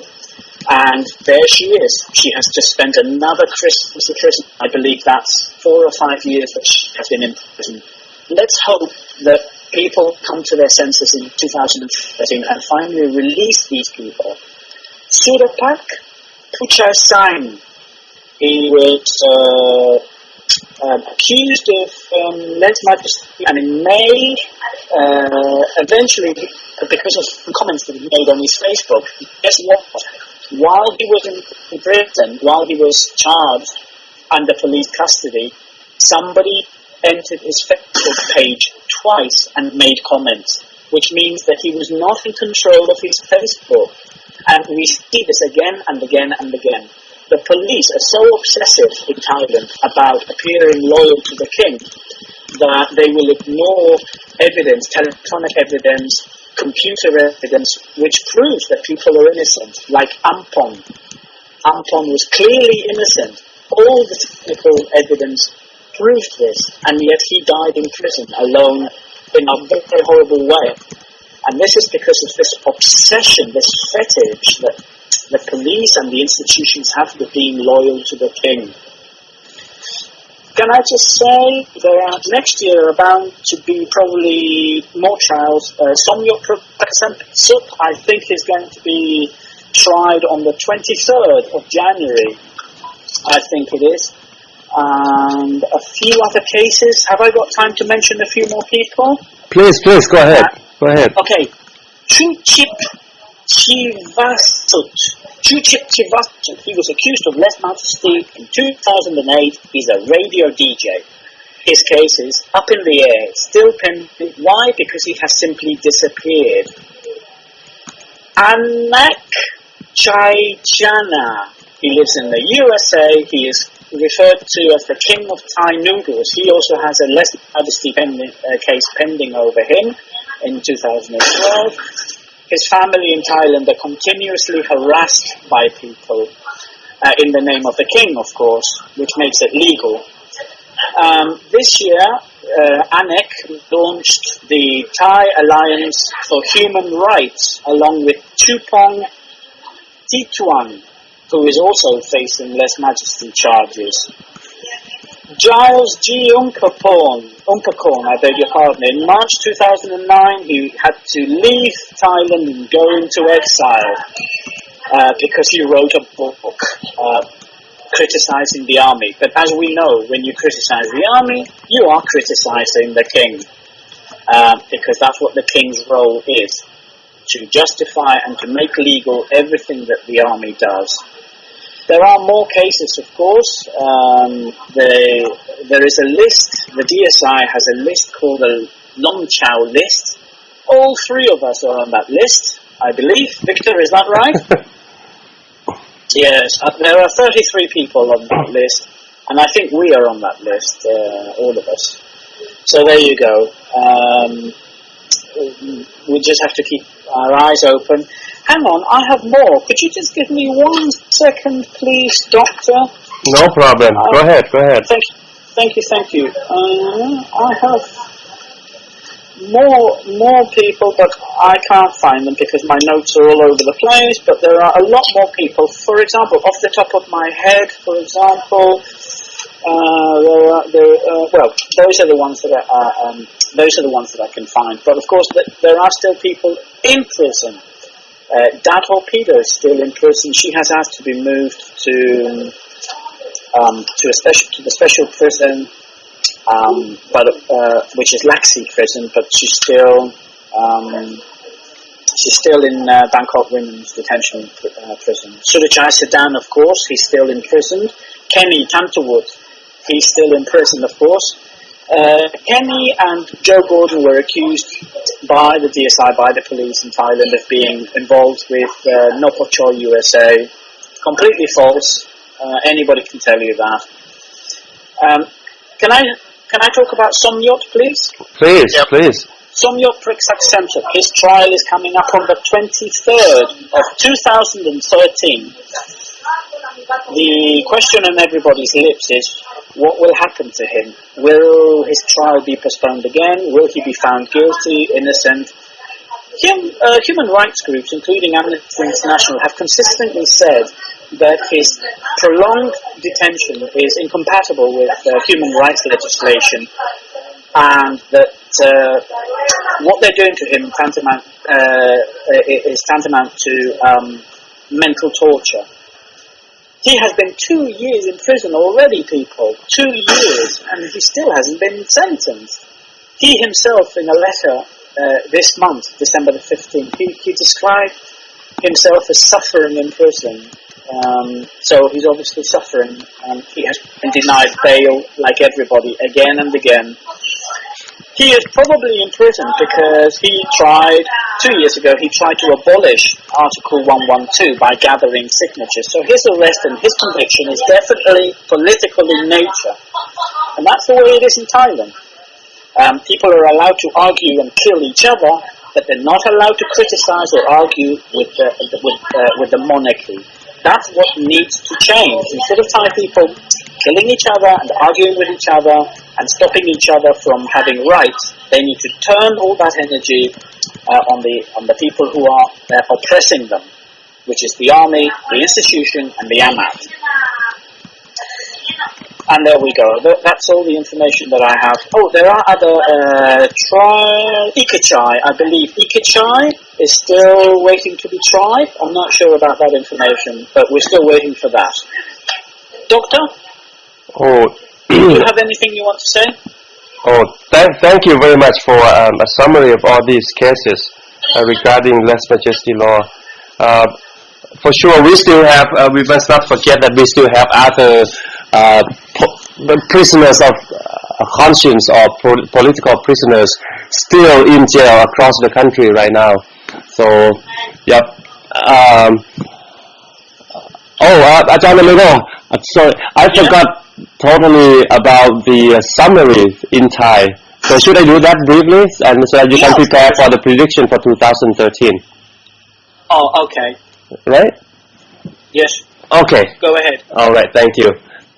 ครับโอ้ลืมแปลเลยพี่น้องผมจะ คือคุยกันเพลินตั้งแต่ตอนก่อนเบรกนะแล้วก็ตอนหลังก็ได้ฟังเพลงสักหน่อยแล้วก็มาพูดก็ยาวเหมือนกันมีประเด็นน่าสนใจแต่ว่าวันนี้อาจารย์อเมริโอท่านได้นำข้อมูลมานะมาช่วยสรุปจากมุมมองตัวผมเองนี่ก็ได้ฟังกันอยู่บ่อยๆแล้วนะครับไม่มีปัญหาในส่วนก่อนที่หลังจากสรุปไปเมื่อกี้แล้วเนี่ยช่วงหลังเนี่ยนะผมก็ได้ชวนอาจารย์อเมริโอพูดถึงประเด็นว่าการเมืองไทยเนี่ยมันมองอะไรแบบง่ายๆมันก็ไม่ได้เหมือนกันเพราะมันมีเรื่องที่มันซ่อนอยู่ถ้าเรามองอย่างเช่นการจะวิพากษ์วิจารณ์รัฐบาลเรื่องการใช้ความรุนแรงเนี่ยผมก็เสนอข้อมูลเพิ่มเติมนะครับว่าในส่วนของรัฐบาลเนี่ยมันก็มีข่าวกรองมันมีข้อมูลอะไรเพิ่มมาเหมือนกันแล้วตัวผมเองก็มีประสบการณ์โดยตรงที่คนรู้จักได้เล่าอะไรให้ฟังว่าที่มาที่ไปของม็อบเนี่ยมันก็ไม่ได้บริสุทธิ์นะเราเถียงกันในหลายคำนะว่าเป็น ordinary citizen หรือเปล่านะอะไรเงี้ย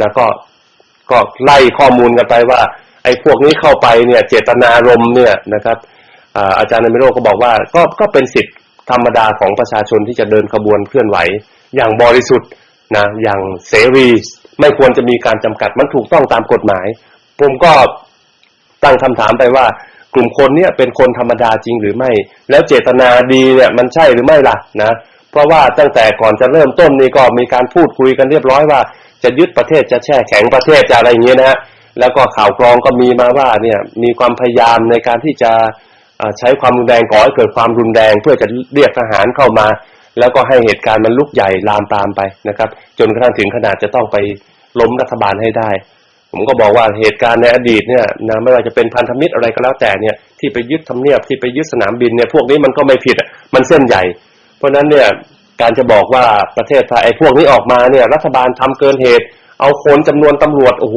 เตรียมตัวซะยิ่งใหญ่เยอะแยะไปหมดแต่ในความเป็นจริงเนี่ยนะอาจารย์ก็บอกว่าคนมาแค่ไม่กี่พันเองเป็นหมื่นเองอย่างมากนะแต่ว่าทำไมต้องทำอย่างนั้นแล้วก็ใช้ความรุนแรงเกินเหตุอะไรเงี้ยผมก็ให้ข้อมูลในด้านตรงกันข้ามนะครับว่าถ้าเราติดตามข่าวให้ละเอียดเนี่ยมันก็จะมีข้อมูลในด้านที่เรารับรู้ด้วยเช่นกันว่าม็อบเนี่ยมาไม่ปกติมาแบบมีแบบแฝงมีอาวุธด้วยแล้วก็นอกจากนั้นเนี่ยนอกจากอาวุธในกลุ่มคนที่เขาจัดการกันเหมือนกับมีการ์ดนะเป็นแก๊งอันธพาลเลยเนี่ยแล้วมีพฤติกรรมการจะออกนอกเส้นทางที่ตกลงกับตำรวจไว้อะไรเงี้ยนะก็ได้คุยกันในเรื่องรายละเอียดเหล่านี้นะครับพี่น้องเราคงจะทราบกันแล้วล่ะผมคงไม่ต้องไปอธิบายซ้ำสรุปก็จะบอกว่าเนี่ยในการดูเนี่ยนะเราก็จำเป็นจะต้องเข้าใจเหมือนกันว่าในประเทศไทยเนี่ยมันไม่มีอะไรที่มันใสๆซื่อๆเหมือนกับในกรอบตะวันตกเราจะบอกว่าเป็นการเคลื่อนไหวเรียกร้องทางการเมืองเดินขบวนประท้วงเนี่ยนะโดยใช้สิทธิเสรีภาพอันชอบธรรม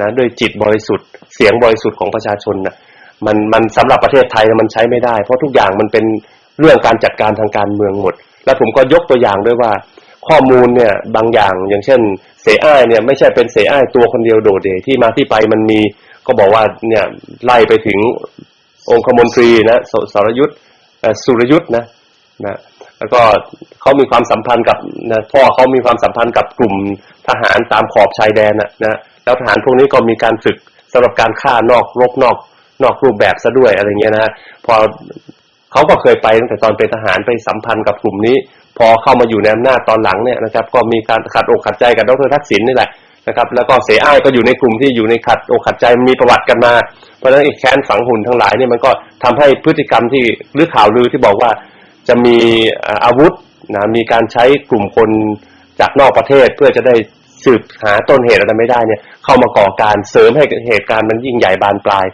แล้วก็จะล้มรัฐบาลในที่สุดแต่ว่าอาจารย์ก็บอกว่ามันก็ไม่ได้เกิดนี่เห็นไหมอะไรเงี้ยแต่ผมก็บอกไปว่านี่แต่ว่าเรื่องพวกนี้มันก็มองข้ามไม่ได้อาจารย์ก็บอกว่าต้องแยก facts กับ rumor นะอะไรเงี้ยผมก็บอกไปว่าtruth นะ truth กับ rumor ก็บอกว่าคือเรื่องไหนเป็นเรื่องเล่าเรื่องไหนเป็นข่าวจริงอาจารย์ก็เตือนสตินะผมก็เห็นด้วยจริงๆก็เห็นด้วยว่าพวกเราจะต้องระมัดระวังเหมือนกันว่าอันไหนคือข่าวผมก็บอกว่ามัน fact จริงๆมันก็คือเนี่ยสรยุทธไปเป็นนายทหารตรงนั้นแล้วก็มีความสัมพันธ์ตรงนั้นพ่อเขาเป็นคอมมิวนิสต์เก่าอะไรเงี้ยก็เคลียร์กันตรงนั้นนะว่าเนี่ยนะมันมีเรื่องความซับซ้อนอยู่จริงแต่อย่างไรก็ตามครับเราเห็นด้วยในตอนท้ายว่าไอ้เรื่องความซับซ้อนทั้งหลายเนี่ยพี่น้องประชาชนเราอย่าไปหลงนะเพราะว่าการที่เขาอ้างเหตุผลอะไรทั้งหลายทั้งหมดทั้งสิ้นทั้งปวงเนี่ยบางทีถามว่าเพื่ออะไรบางทีมันก็เป็นเพื่อประโยชน์ของคนข้างบนหมดเลยในหลวงอ้างว่ามีการล้มเจ้านะแต่มันก็เป็นเพื่อจะให้นะองค์คาพยพต่างๆได้ใช้อำนาจเต็มที่ได้มีความชอบธรรมเพราะจะปกป้องในหลวงขณะเดียวกันทางด้านฝั่งเรารัฐบาลเองเนี่ยก็พยายามจะบอกมีความพยายามจะล้มรัฐบาลอย่างนั้นอย่างนี้อย่างนั้นอย่างนี้นะแล้วก็เป็นข้ออ้างว่าเนี่ยรัฐบาลจะต้องทำนู่นทำนี่ถ้าเกิดไปละเมิดสิทธิมนุษยชนนี่ก็ไม่ใช่เรื่องที่ดีนะมันเกิดขึ้นเหมือนอภิสิทธิ์ที่ได้ทำมาแล้วนะครับอ้างว่ารัฐบาลเนี่ยกำลังมีผู้ก่อการร้ายมีคนจะจ้องทำร้ายอะไรเขาอยู่เนี่ยจนต้องประกาศพรกฉุกเฉินแล้วก็นำไปสู่การฆ่าฟันประชาชนเราก็ต้องมองตรงนี้ว่าใครได้ประโยชน์เสียประโยชน์เกมการเมืองเหล่านี้ข่าวลือต่างๆเหล่านี้เพื่อประโยชน์ของใครเพราะฉะนั้นตัวประชาชนจะต้องเนี่ยอันนี้ที่เราเห็นตรงกันเลยจะต้องมาสรุปว่าการเมืองในถ้าเรามองในเรื่องจุกๆจิกๆไปหมดเนี่ยนะแล้วก็นะเอามาเป็นเรื่องทำให้เราต้องเกลียดต้องชังกันต้องระแวงกันอะไรกันเนี่ยนะบางทีถามว่าคนประโยชน์คือได้ประโยชน์คือใครเพราะฉะนั้นเนี่ยเราจะต้องกลับมาอยู่กับหลักการและคำถามเบื้องต้นว่าประเทศไทยเนี่ยปัญหามันอยู่ตรงไหนนะครับนะปัญหาจริงๆโครงสร้างมันมองกันให้ง่ายๆชัดๆเจ้าและองค์กรของเจ้านะทหารแล้วก็กลุ่มผลประโยชน์ที่เขารวมตัวกันเนี่ยเขาทำทุกอย่างเพื่อจะทำให้ประชาธิปไตยมันเดินหน้าต่อไม่ได้เราไม่ได้ประชาธิปไตยเพื่อเขาจะได้ผลประโยชน์ขณะเดียวกันนักการเมืองอันนี้อาจารย์Emilioก็บอกชัดว่าเข้ามาเป็นรัฐบาลอยู่ในอำนาจแล้วก็อ้างนู่นอ้างนี่มีข่าวลืออย่างนั้นอย่างนี้จะต้องปกป้องรัฐบาลอย่างนั้นอย่างนี้แต่ว่าผลประโยชน์จริงๆก็คือว่ารัฐบาลจะอยู่ได้โดยที่หลักการต่างๆที่สิ่งที่ควรจะทำเนี่ยมันไม่ได้ทำกันพี่น้องเราก็ถูกแบ่งแยกเป็นสีนู่นสีนี่นะถูกเขาใช้ประโยชน์กันแล้วถามว่าจริงๆเนี่ยนะเราได้ประโยชน์อะไรล่ะจากความขัดแย้งเหล่านี้นะครับอาจารย์ก็เลยให้สติพวกเราว่านี่เพราะนั้นเราอย่าไปหลงกับข่าวอะไรพวกนี้ให้มากยึดอยู่กับหลักการนักโทษการเมืองสมควรไหมสิทธิเสรีภาพของพวกเราควรจะได้รับการดูแลเต็มที่ไหมรัฐบาลเข้าไปเนี่ยควรจะยึดหลักการประชาธิปไตยนะควรไหมจะต้องรักษามาตรา112ไว้แล้วก็ให้เจ้ามีความศักดิ์สิทธิ์โดยที่การมีเจ้าอยู่ในสภาพศักดิ์สิทธิ์ที่ไม่สมจริงสมจังไม่มีความดีงามดีจริงเนี่ยแล้วต้องเอากฎหมายหมิ่นมาละเมิดเหยียบย่ำและทำอันตรายกับชีวิตพี่น้องประชาชนเรามหาศาลเนี่ยเป็นสิ่งควรทำหรือนะผมก็พยายามจะให้ข้อคิดไปเหมือนกันว่าเนี่ยเมืองไทยเนี่ยถ้าไม่ทำมันไม่ได้สิปัญหามันเป็นมาเฟียอยู่อย่างเนี้ยมันก็ซับซ้อนอยู่แต่อาจารย์ก็บอกว่าต่อไปเนี่ยคนไทยจะต้องมาหันมามองเรื่องของหลักการตรงนี้แล้วล่ะนะครับใครจะทำอะไรอย่างไรเนี่ยมันควรจะเป็นเรื่องเหตุผลรัฐบาลควรจะกล้าพูดความจริงนะไม่ใช่ตอแหลไปเรื่องนู้นเรื่องนี้เพื่ออยู่รอดเฉยๆคนไทยก็ควรจะหันมาดูประเด็นทางการเมืองประเด็นที่จะต้องแก้ต้องไขว่าเจ้าเนี่ยนะครับอยู่ในที่ศักดิ์สิทธิ์โดยที่เป็นอันตรายเนี่ยมันก็ไม่เข้าท่าเราควรจะมีสิทธิพูดวิจารณ์เจ้าได้แล้วเจ้าที่จริงก็มันก็พอจะมีที่อยู่นะประเทศอื่นก็ไม่ใช่ว่าเขาลุกมาทำลายล้างกันแต่ที่อยู่นั้นก็ไม่ควรจะมาละเมิดสิทธิของประชาชนอย่างนี้เป็นต้นแล้วก็นะอันนี้ก็เราก็เห็นตรงกันว่านี่พี่น้องไทยเราจะต้องเปลี่ยนแนวคิดการที่ไปละเมิดไปเถียงกันแล้วเนี่ยนะพอต่างมุมต่างสีกันแล้วปุ๊บเนี่ยก็ถูกคนที่เขามีอำนาจเนี่ยไม่ว่าจะกลุ่มไหนล่ะเขาชักใยเราอยู่แล้วเราก็มาทะเลาะกันแล้วไม่ได้อะไรอันนี้เป็นประเด็นเลยเพราะฉะนั้นเราต้องมาดูว่าประเทศไทยมันควรจะเป็นแบบไหนเป็นประเทศที่พัฒนาแล้วนะไม่ใช่มานั่งทะเลาะนั่งเถียงกันหรือถูกใช้ถูกแบ่งเราจะต้องรวมตัวกันฐานะประชาชนแล้วหันปลายหอกปลายดาบปลายความคิดที่นะทางความคิดเนี่ยหอกดาบทางความคิดไปทิ่มแทงไอ้กลุ่มเผด็จการกลุ่มคนที่เขายึดอำนาจจากประชาชนแล้วเอาผลประโยชน์ไปแบ่งกันในกลุ่มของพวกเขาช่วง2เนี่ยอาจารย์ได้สรุปในเรื่องของสภาพทางคดีความที่เกี่ยวข้องกับมาตรา112นะครับที่ได้เกิดขึ้นแล้วก็มีความคืบหน้าต่อไปเนี่ยนะครับก็อาจารย์ได้สรุปหลายกรณีเลยนะฮะตั้งแต่คุณประวิตรนะอาจารย์สมศักดิ์แล้วก็บอกว่ากระบวนการยุติธรรมไทยเราเนี่ย อันดับล่าสุดที่เขาจัดเนี่ยจาก97ประเทศเราอยู่อันดับที่80แปลว่ามันแย่มากแล้วอาจารย์บอกว่าน่าจะเป็นเพราะว่ากฎหมายหมิ่นนั่นเองนะครับคุณสมยศกรณีคุณสมยศด้วยอะไรด้วยเนี่ยนะครับแล้วก็มันมีกรณีไหนกรณีนะคนที่อยู่ในตลาดหลักทรัพย์เจ้าหน้าที่ที่อ้างว่านะไปปล่อยข่าวเกี่ยวกับการป่วยของคนในราชวงศ์แล้วก็จะทำให้ตลาดหุ้นมันเสียหายเนี่ยแต่ตอนตัดสินมาก็บอกว่าเป็นความมั่นคงของชาติอะไรไปแล้วก็จะเอาผิดนะครับเพราะรู้สึกตัดสินไปแล้วก็ลดโทษลงมาเหลือลดให้1ใน3ก็เหลือ2ใน3อะไรเงี้ยนะครับก็ตัดสินไปแต่ว่าไม่ทราบว่าได้ประกันตัวหรือเปล่าคุณสมยศนี่ก็โอ้ยถูกดึงถูกเตะถูกทวงมานะครับแล้วตอนนี้ก็ยังเลื่อนไปอีกแล้วนะเดือนมกราคมเนี่ยปีหน้าเนี่ยถึงจะมีการพิจารณาคดีความกันพวกเราจากข้างนอกก็ช่วยเหลือกันเต็มที่นะครับในเรื่องต่างๆเหล่านี้นะคุณยุทธภูมิฟ้องพี่ชายนะฟ้องกับพี่น้องฟ้องกันเนี่ยอาจารย์ก็บอกเป็นเรื่องของอันตรายมากเลยให้เห็นถึงอันตรายของมาตรา112ว่าแล้วมันก็ทำให้เห็นถึงการที่สังคมไทยถูกแบ่งแยกเพราะว่าเรื่องของมาตรา112นี่แหละนะแล้วก็มีอีกหลายเรื่องหลายคดีนะครับเป็นเรื่องเล็กน้อยแต่ว่าขณะเดียวกันเนี่ยมันก็มีบางคดีที่อาจจะมีเหมือนกับถูกหายไปบ้างอย่างโชติศักดิ์เนี่ยที่ไม่ยืนเคารพเพลงสรรเสริญเนี่ยนะครับโจกอร์ดอนก็ถูกปล่อยตัวออกมาแล้วคุณจิรนุชนะครับก็ตัดสินว่านะก็มีความผิดจริงแต่รู้สึกว่าจะไม่เข้าคุกอาจารย์ก็เรื่องกรณีคุณจิรนุชเนี่ยอาจารย์เอเมริโอบอกสิ่งที่น่าสนใจก็คือว่าที่บอกว่าเจ้าเนี่ยนะไม่สามารถจะปกป้องตัวเองได้ไม่มีเสียงไม่สามารถจะพูดอะไรได้แต่ในความเป็นจริงก็คือว่านี่คนที่ออกมา จี้ให้มีการจัดการกับคุณจิรนุชเนี่ยก็ปรากฏว่าคุณปนัดดาดิษยกุลนะนี่ก็เชื้อสายเจ้านะครับไหนบอกว่าไม่มีส่วนมีเสียงไม่ออกมาพูดไม่มาเกี่ยวข้องไงอาจารย์ก็ว่างั้นคุณดาตอปิโดนี่เป็นข้อมูลที่ก็ พี่น้องไปพิจารณานะครับจะบอกว่ารัฐบาลไม่ยอมปล่อยที่จริงมีกำหนดการจะให้ปล่อยตัวแล้วแต่ว่าพลเอกประชาพรหมนอกเนี่ยเข้าไปคล้ายๆว่าสั่งนะครับไปยับยั้งไม่ให้มีการปล่อยผมฟังจากคุณทักษิณเมื่อคราวที่แล้วที่ส่งข่าวมาผ่านพี่อเนกก็บอกว่าก็จะให้ปล่อยแล้วแต่ว่าไปติดกับนะมีกิ๊กมีอะไรอยู่ในนั้นอะไรยังไม่อยากออกอันนี้ก็พี่น้องก็ไปตรวจสอบกันต่อเองนะครับนี่ตำรวจนี่ทำงานอย่างหนักเลยกรณีของกฎหมายหมิ่นเนี่ยโอ้โหขยันเป็นพิเศษแล้วก็ถึงขนาดบางทีนี่ต้องไปแฮ็กเข้าไปในนี่คงเป็น DSI ด้วยทาง MICT ด้วยแฮ็ก Facebook นะaccount Facebook ของคนที่เขาไปอยู่ที่อังกฤษนะครับนะเนี่ยอย่างเงี้ยเป็นต้นก็แต่ถ้าเป็นหลักฐานที่จะให้ผู้กล่าวหาเนี่ยเป็นผู้บริสุทธิ์เนี่ยจะเพิกเฉยอย่างกรณีอากงเนี่ยไม่ผิดชัดเจนนะครับตำรวจแต่ว่าตำรวจและคนที่เกี่ยวข้องก็จะต้องพยายามเข็นไปทางนั้นให้ได้คุณสมยศนี่มีการละเมิดสิทธิมนุษยชนมากมายเลยนะครับแล้วก็เตะถ่วงไปเรื่อยๆเนี่ยทั้งที่จริงๆเนื้อหาสาระของความผิดทั้งหลายเนี่ยนะครับมันก็เป็นเรื่องความผิดที่เป็นเรื่องทางการเมืองทั้งสิ้นเพราะฉะนั้นเนี่ยนะอันนี้เป็นเรื่องที่เราจะต้องสู้กันต่อไปคุณชูชีพเขาบอกว่าหายไปที่จริงก็อยู่ในแวดวงพวกเราเนี่ยแหละฮะก็คดีก็ยังค้างๆไว้อยู่เห็นว่าน่าจะรัฐบาลยิ่งรักอาจจะช่วยเหลือคนรู้จักใกล้ชิดกับรัฐบาลเขาจะช่วยเหลืออะไรหรือไม่อย่างไรก็หวังอยู่ก็เสียงคุณชีพชูชัยก็ว่าตรงๆนะเสียงคุณแต่งไปเยอะนะครับนะไอ้เรื่องเปลี่ยนระบอบไอ้เรื่องจะไปแต่กับปัญหาโครงสร้างเหมือนที่คุณเคยคิดเนี่ยมันหายไปแล้วนี่ก็น่าเนี่ยหนาใจนะครับว่าบางครั้งการจะเอาตัวรอดมนุษย์เราถึงจุดหนึ่งเนี่ยถ้า surrender หรือ yield ให้กับอำนาจลึกลับเหล่านี้แล้วบางทีมันก็เพี้ยนไปเหมือนกันนะอันนี้ผมนี่เป็นแฟนคุณชีพชูชัยเลยนะฮะแต่ว่าพอด้วยความหวังที่อยากจะกลับบ้านคนเราก็เข้าใจครับนะครับถ้ามาอยู่ข้างนอกแล้วมันลำบากขัดสนมากเนี่ยก็อยากจะกลับอยากจะอะไรเงี้ยถ้ารัฐบาลเขามีแววจะช่วยอะไรได้กรณีของกี้อริสมันทั้งหลายนี่เขากลับไปแล้วก็จะได้เล่าว่าจักรภพก็คิดว่าน่าจะอาจจะได้กลับต้นปีหน้านี้อะไรเงี้ยนะครับก็เข้าใจนะครับท่านอาจจะถ้าการไปประนีประนอมกับอำนาจโบราณแล้วก็เพื่อให้ตัวเองเข้าไปอยู่ในประเทศกลับไปใช้ชีวิต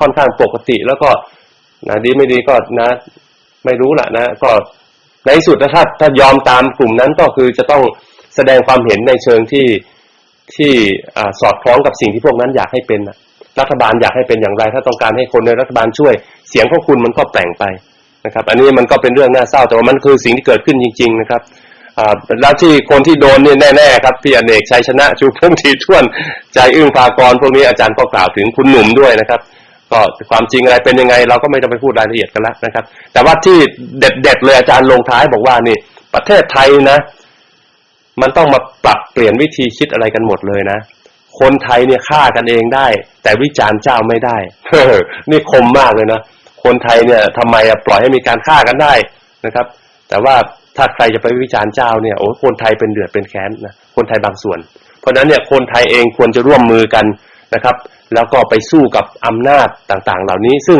ไม่ได้ทำเพื่อประชาชนเพื่อประชาธิปไตยอย่างแท้จริงแล้วก็รวมหัวกันมาละเมิดสิทธิพื้นฐานของพวกเราไม่ว่าจะเป็นฝ่ายไหนก็แล้วแต่นะครับอันนี้ก็เป็นเนื้อหาสาระที่วันนี้แน่นทีเดียวอาจารย์ Emilio นะครับวันนี้ก็ได้นำเสนออะไรต่างๆมากมายอาจารย์ Emilio I have finished my summary but maybe if you would like to add a few things that you want to summarize the year 2012 maybe you can do that briefly and then we'll move on to the prediction for the year 2013 All right. Well, thank you very much, Doctor. I just wanted to mention a few things. It's been a year of contrast and division.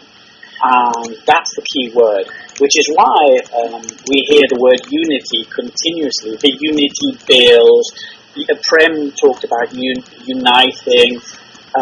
The King talked about unity of Thai people.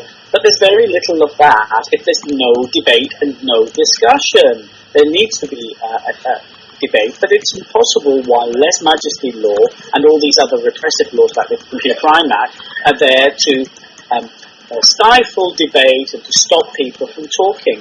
And what happens is that people resort to inventing information and looking for information elsewhere, and that is not good. One example, Kittisak Kangsan, he died in October of this year. Guess what? He was the key witness to 6 deaths in the Wapakum temple. His death was mysterious. He was only 40 years old, supposedly a heart attack. But again, all the rumors are flying around that there may be something behind his death and that the army could be involved, etc., etc. One example. The coup, it never happened. Everybody was talking about the coup. Remember, there's going to be a coup. They're going to kidnap Yingluck. She's going to be abducted, etc., etc. Jatapon Trompan, the UDD leader, he said that the coup was going to be in April of 2012. He was even more specific, Doctor. He said it was going to be April the 1st. April the 1st, remember? Yes. April's Fool. That's right, it was an April Fool. There was never any coup. There wasn't a coup because Yingluck is on the side of the army, because Pertai is the party of the army. It's not in the army's interest to mount a coup against their own. This year has been full of illness. Pumipon is still in Siriraj Hospital. He's ill, he's 85 years old. Sidikit, diabetes, problems with her eyes, 80 years old, she celebrated her birthday, nobody cared. Thai people are not interested in her silly birthday. She had a massive heart attack in July. The media in Thailand hardly reported this, but she may even go before Pumipon. That's a real surprise because Pumipon is older than Sirik about 5 years. So she may even die in 2013. It's not a prediction, it's a possibility. General Sirintong, remember her? Pratep, she's supposed to be an angel, everybody loves her. No. She had surgery recently to remove calcium from her chest. Goodness only knows how the calcium got there. We had official visits. Yingluck had visits from Obama and Queen Elizabeth. What does this tell you, Doctor? It tells you that the outside world wants to give Yingluck a support, political support. They want Yingluck to stand up on her own 2 feet and stop being a puppet for other people. These visits were definitely designed to beef up her image, her political image. It doesn't seem to have worked. Yingluck continues to act like a crab, always walking sideways, never walking forward, trying to avoid the problems. Shirazmi, remember Shirazmi, the ex-porn star? She went to England to buy a whole load of junk, antiques they call them, and she was supposed to have gone to Buckingham Palace for dinner, etc. But there's no pictures. I'm still looking for the pictures of Shirazmi with Queen Elizabeth. They don't exist. It was all a publicity stunt to to improve Vajiralongkorn's image, because of course Vajiralongkorn is favoured by Thaksin to be the next Rama, and it's all about image. Awards, Doctor. Did you receive any awards this year? None. Did you? No. But I bought 4 belts for myself. Oh, okay. Okay, that's nice, because Yingluck has received 2 beautiful Chakri awards. No, 4 actually, Ajahn, 4. Thank you for correcting me. Only 4? Right, only 4. Yes, well, it doesn't surprise me. She's the Charter of the Garter of the something or other, very, very dull. She has also been given recently the award for the most creative politician. I have never heard anything so daft in my life. There is nothing creative about Yingluck. She never has any good ideas. She always has excuses. She should be given an award for creative excuses, because that's all she ever does, is to make excuses. Tumipon Aduladej, remember him? He has been named Forbes' richest king again, 4 years running. So congratulations to the King of Thailand for being the richest and wealthiest king in the world. Well done to him. I want to mention also the Network for Less Majesty Victims, the Family for Network for Less Majesty Victims. They were created in July of this year, 2012. Okay, it's composed of family members. For example, Kichiang, that's Tantawut's father, is a member of that group. Rani, that's Saddam's wife. She's also a member of that group. Sukanya, that's Somyot's wife. Okay, and this group receives very little publicity in Thailand. And they always need your help, and they always need your money, because they do a lot of good work. This year they have been visiting prison, organising food parcels and giving moral support to Dato Pido, Sudachar Sudan and Kenny. That's time to work for Nopocho USA. So in 2013 we need to give them our money. Censorship has continued on YouTube. 1 million pages blocked in 2012, etc., etc. Self-censorship in the press is rampant, Doctor. On the issue of lesbian and gay and bisexual, transsexual news in Thailand, the very first transsexual was elected in Nan province, Doctor. Her name is Yonglada Nok. She was elected in that province for the first time, the first transsexual to be elected in Thailand. Very good news. That was in May, I believe. The Thai government recently, in the last couple of weeks, has also announced plans to change the same-sex marriage laws in Thailand. In 2013, it will be possible for 2 people of the same gender to get married. Very, very good news indeed.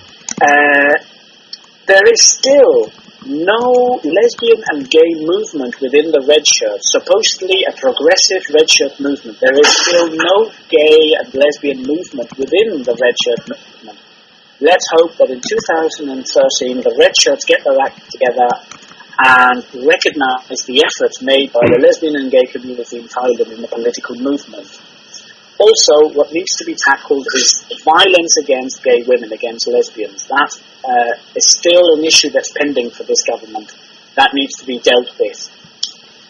The violence in the south, Doctor, tagged by insurgency, continues. The death toll this year was 5,000, I believe. It has reached 5,000 victims. Amnesty International this month said that Thai security forces are guilty of torturing Muslims in the south. Chalem and Prayut continue to deny that there is a problem in the south. They say there is no terrorism.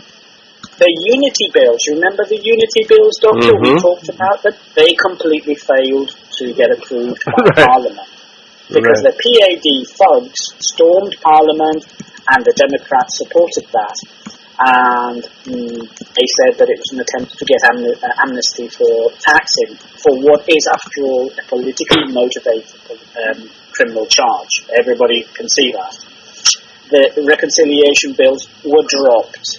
They could be reintroduced in 2013. Bhumikan's birthday, we've got nothing to say about that. It was extremely expensive. It was a propaganda piece. The king is no longer a neutral figure. He's quite obviously not on the side of Thai people. Thai people are forced to respect him by law, and the less we say about the king and his silly birthday, the better. That's it. Can we make some predictions for next year, Victor? Victor? I think he's having a sandwich. Doctor, should we make some predictions for next year? The three of us? Sure. All right. Next year, I'm definitely going to be right this time. Next year will be 2013, beginning with January as the first month. That's my prediction. Very good. Very good. Go ahead, Ajahn Emilio. I would love to hear you more. No, we're all going to talk about this. Okay, sure. What's your prediction? Ampon. There is an inquest into his death that has just started. There are reports from other prisoners that his death is suspicious, etc. And do you remember, Doctor, in the Forward with Tide Seal, we called for a public inquest. The government has finally set up, we called for a public inquiry. The government, Yingluck government has finally set up an inquest. Can we have some predictions about the result of this inquest? What do you think? It's gonna go negative against anybody who wants to find truth. Truth will be buried under the carpet again. Yes, I agree. I think they're going to bury all the truth. They're going to bury all the facts. They're going to turn the truth up on its head, and that's it. Victor, do you have any opinion on this? No, I'm not have an opinion that one. But okay. I know that one is almost talking about this one for the human right. I think it's new for Thai people. You know, because this petition have been initiated by people and organized who are interested and concerned about the future of the democracy in Thailand and it's all the world, you know. But I think almost the measures, measures is what to call for the solidarity, right? The Thailand measures law and articles is nothing more than an artery set in a statement.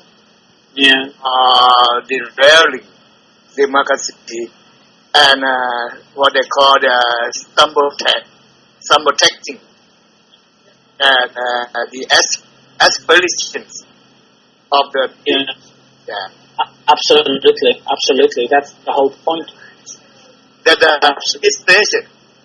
legislation that had no place in the mainstream politics of the 21st century, even if the country to exist some form. That's why the Thai people of the people of the Thailand must be free to envision their understanding of this what they call the sustainable development and express their thoughts and ideas about it. They need to for this what they call socio-economic, political, and cultural change. That one I think about that one. Yeah, do you know what, Victor? You're so right. But the problem in Thailand is that one opinion is legal, and a different opinion is illegal. Yeah. And you cannot have democracy and free speech and debate when your opinion is illegal. You can't. That's what destroys the country. The royalists can say whatever they like, they can do whatever they like, and their opinions are legal. But when we open our mouths and we say what we think, that's illegal. And there is no doubt about it. And I have to tell you, Dr. Pyanding, there will be political repercussions for this program. Because that's how these people are. They are vicious, and they refuse to accept the truth when they hear it. And there will be political repercussions from this program. After this program, there always are. I'm absolutely convinced. Can I ask for your prediction about Abbasid's and Sutep's trial? They are facing the death penalty, of course. Is it a political ploy? It is, of course, for the unlawful death of a taxi driver. Do you think they will be found guilty or not guilty? Within 2013, I think we probably will not see a lot of progress. We will not see. I'm not even sure if we will see Abhisit and Sutep in prison. What's going to happen is they're going to do everything unless King Bhumibol deceased, sometime like early in the year or something like that, or unless the attempt to topple the Yingluck administration fails and Yingluck administration remains in power for the next 3 years, then we probably will see some progress, huge progress. But for sure, something that I can predict for sure is that there will be more cases against Abhisit and Sutep. But then the more cases, the more successful the Pheu Thai party is judicially in dealing with Abhisit and Sutep. And I think the closer they would get to annoying the government, irritating the government, and then the more risky it becomes for them to be able to remain in power as they wish. So I think with this tug of war game, we will probably not see much of the progress.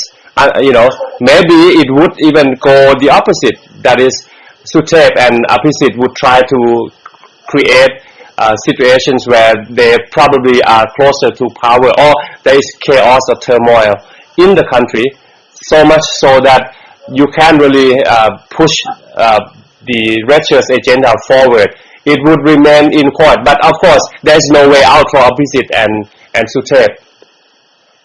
If we push it too hard, I think it's going to go against us, because Sutep and Abhisit receive order from the power that be above them. And as long as those people at the top remain alive, they would not want anybody who worked for them to be executed. So we are not going to see the outcome in the year 2013. All right, thank you, Doctor. Charter change. What are the prediction for charter change? The present actual charter was introduced illegally by the military after a coup in Thailand. Yingluck has already said that she has a plan B if the referendum fails, which suggests she does not have confidence in Thai people voting correctly. Okay, she's obviously got doubts about Thai people supporting her, and I'm not surprised because she has done very to keep her promises. The people who are against the referendum include Cha Loen.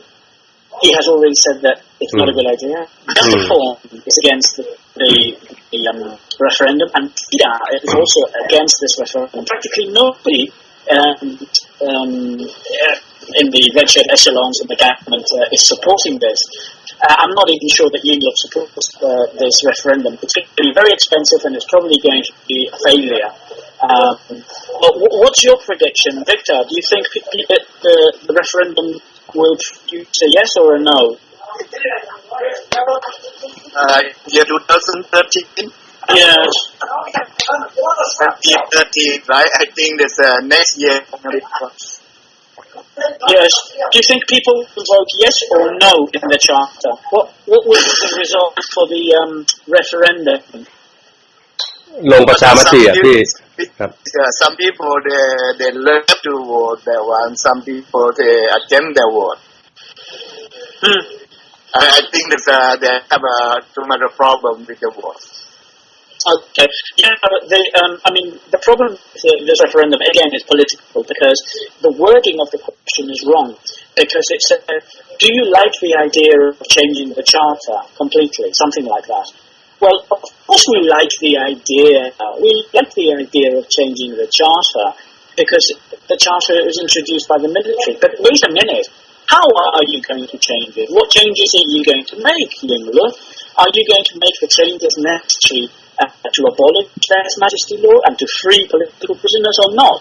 Because if Yingluck has no intention of doing that, then we're wasting our time. Why change the charter if it continues to be the same? Why change the charter if it continues to be at the centre of Thai politics? And if people continue to be punished, and if people cannot change royal laws, we're still back in the same place. So maybe it's better if people vote no. And then, perhaps the pressure on Yingluck when she changes the charter bit by bit. Taksin Shinawatra. What's your prediction about him coming home? Because he said that he was going to come back. He's been saying that he's going to come back home to Thailand for the last 4 years, but he's still not there. Is he going to get? Is he going to return home? Do you think, Doctor? No way. Thaksin knows fully well that returning home is out of a question, especially in the year 2013. In fact, right now, the Yingluck administration is struggling to retain its power. I think there are cases in the courts, and there will be more against her and her administration. And as you know, the judges or the people who in power to really pass the verdict are the people who work in the scheme to topple the government, the current government. They cannot, and in fact, the more effective the Yingluck government is in promoting or making progress toward democracy, the more tension there will be between the Yingluck and the royal gang. So that means tension is going to be increased, and then I guess you probably one of our fans just gave a prediction: bloodshed. I don't want to see that. I don't want to see that happening. Now, okay, instead of saying definitely what's going to happen, I'm going to tell you this: the Pheu Thai party and Yingluck will try to remain in power. They still try to stay with the king and the army, and at the same time they will manipulate situations in order to help keep their allies, which are the Richards, with them. So in trying to juggle between pleasing the king and the royalists, not touching the army, and trying to please the Richards, and the Richards want more. And next year is going to be the year that they expect change to happen. If there's no change, no positive change, or if the other side fight back and try to reclaim the power and return it to the royal family, or try to stay the same, the situation where we are now, we are under judicial coup d'etat, and that's what Richards are aware of. So they want progress. So it's going to be really, really difficult for the Yingluck administration to stay between the two. I mean, to keep the balance between the two and to manipulate things, because that's only going to destroy itself. And while the royal gang are always trying to destroy Yingluck and her administration, so it's going to be a really, really tense year. I guess we probably will see some clash of some sort.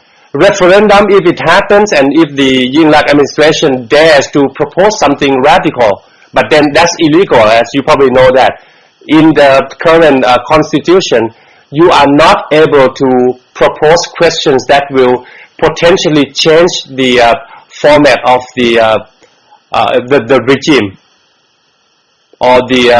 That's true, but the government has the authority to change. Has the authority to abolish that 112. Definitely. Absolutely. The government can change the criminal code and abolish the Computer Crime Act today. It's only ordinary Thai people who can't do that, but the government can do that. There is nothing in the Constitution about that. Right. The Constitution only says that ordinary people can't change these laws. But they could do that today if they wanted to. Ajahn Emilio, it does say in the Thai Constitution, Article 68, saying that if anybody would do anything to change even slightly, change the format of the country, of the governance, that person is subject to punishment and is treason. That's the term. You know, you are kabot. Yes. No, I understand perfectly. The word treason and lèse majesty are interchangeable in Thailand. Let me just say something. That section to which you refer is very broadly interpreted. I mean, that's deliberate, of course. I mean, Thailand claims to be a constitutional monarchy, but in fact it's nothing of the sort, because everything revolves around the monarchy and the king. And once you start playing with that, you'd be accused of treason or lèse majesty, and Yingluck is very well aware of that, which is why she's not going to do anything. But Yingluck is the legitimate prime minister. She has been voted legitimately in a democratic election. If she wanted to, and if she was brave enough, she could do what her voters voted her to do. She could listen to her people and do what her people want. That would make her a historic figure. That would put her up there along with all the greatest people. But she doesn't have the personality. She doesn't have the creativity to do that. When you said that she needs to keep a balance between the two, that's the problem. You can't stand between two stools. You're going to fall down. Yingluck is going to make a mess of this. She's trying to keep the royalists happy by making promises about lèse majesty and the monarchy, etc. And they are attacking her constantly. Pitak Siam, for example, the PAD. She's going to fall down next year on this. And I just don't understand why she's always trying to keep them happy. If they're going to be miserable, and if they're going to organise protests, etc., and try to bring the government down, she may as well do what's right. She may as well do what Thai people are asking her. I have one more thing to say. If Yingluck wants to keep the red shirts loyal, she had best start listening to what the red shirts want. And the red shirts are telling her very clearly about what their opinions are. Maybe not the red shirt leaders, but they've become like the Pitak Siam fan club. The ordinary progressive red shirts are saying to her very clearly, we care about political prisoners who are in prison. We care about justice for the families of those who were murdered by Abbasid and Suthep. We care about this law. We want this law abolished. Thai people are telling her what they want, and they voted for her, but she's turning a blind eye. And finally, can I just say to that person who wrote bloodshed on the chat, when there is bloodshed, absolutely everybody loses. There is no other way. There is no other way forward except debate and peace and human rights. Because once you abandon that and you turn to violence, then nobody is going to understand this. Nobody's going to understand the situation. Not just foreigners, but Thai people themselves are not going to understand why Thai people have turned to violence, and it has become completely senseless, and it's just killing for the sake of killing. It is the wrong way to go. It is the wrong thing to do. Well said, Ajahn. Very well said.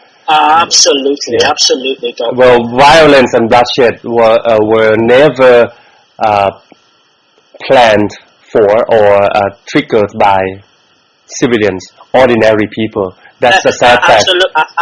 Absolutely, Doctor. You've just put your finger on it. It's never civilians who begin the problems, who create the deaths and the massacres. It's always other people who manipulate ordinary Thai people into killing each other and massacres and etc. etc. And ordinary Thai people need to open their eyes and see that for themselves. And this year, 2012, they have begun to see that. While some per-Thai leaders were hysterically calling for ordinary Thai people to take to the streets and to fight the army, a lot of people began thinking, well, wait a minute, maybe that's not what we should do. Now, Thai people are beginning to realize that. Violence is not the way. Can I have your predictions on the reconciliation bills? Do you think the government will reintroduce them in 2013? I think they will, but it's not the bills that are already on the table, on the desk of Somsak. Okay. Yeah, it's gonna be a new one that emphasizes the release of political prisoners from all sides, from both sides. I think that is the only possible thing. They cannot touch anything that would benefit even remotely, the Thaksin or the core leaders Of course, not Abhisit and Suthep and Panthamit as well.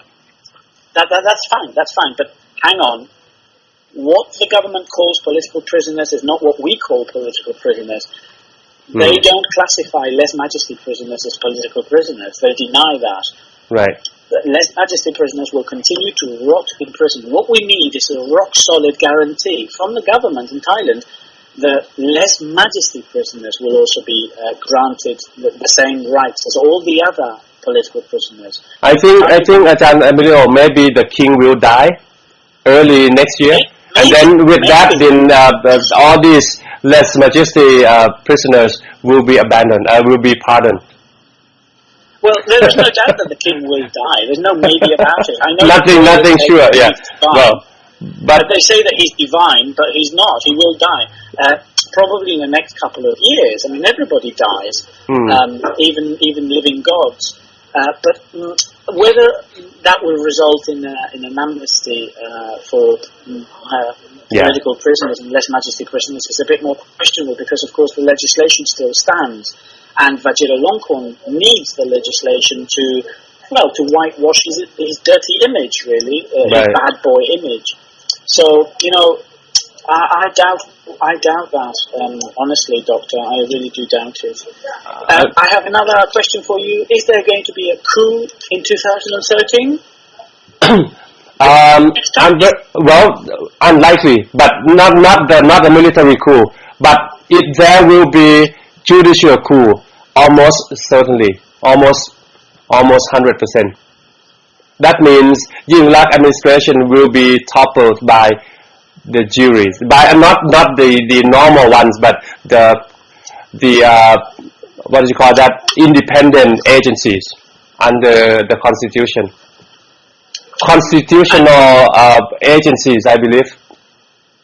Victor, what's your opinion about what? A possible coup next year? No. Okay. All right. What about Robert Amsterdam's attempt to get the government to sign Article 12.3, the ICC's to give the ICC, the International Criminal Court, jurisdiction over the massacre in 2010? Do you think the government will agree to that in the end? No, it's a joke. It's a joke. See, what's happening is this, okay? If you go through ICC, that means nothing in the country has can go forward. And now the Thai government is pushing forward, so that Abhisit has his fingerprints, right, done, and he's going to have to do a lot more of that next year. Now, with that in process, how can you tell people that you are also doing something with the ICC? The ICC would not even consider your proposal, your petition, or your request if they have the information that you are actually, if the judicial process or system in the country is still working. You know what I mean? So what the Thai government has been trying to do is just to please both sides. I mean, okay, I'm doing the job, okay? I'm moving that direction, I'm doing this and that. But if you look seriously into what they do, you can see the contradiction between the two actions. And the fact that they, in the past, talked about the need to study the issues, study the regulations, meet with the officers at the top level at the ICC and all that, it's just bullshit, okay? You only read Rome Statute and you know exactly what's possible, what's not possible. And now you are doing both things that are in contradiction. What does it mean? It means that they want to remain in power. They want to please everybody. They want to show that they are doing their job. But they know that for Abhisit to be executed in Thailand when King Bhumibol is still alive, it is just impossible.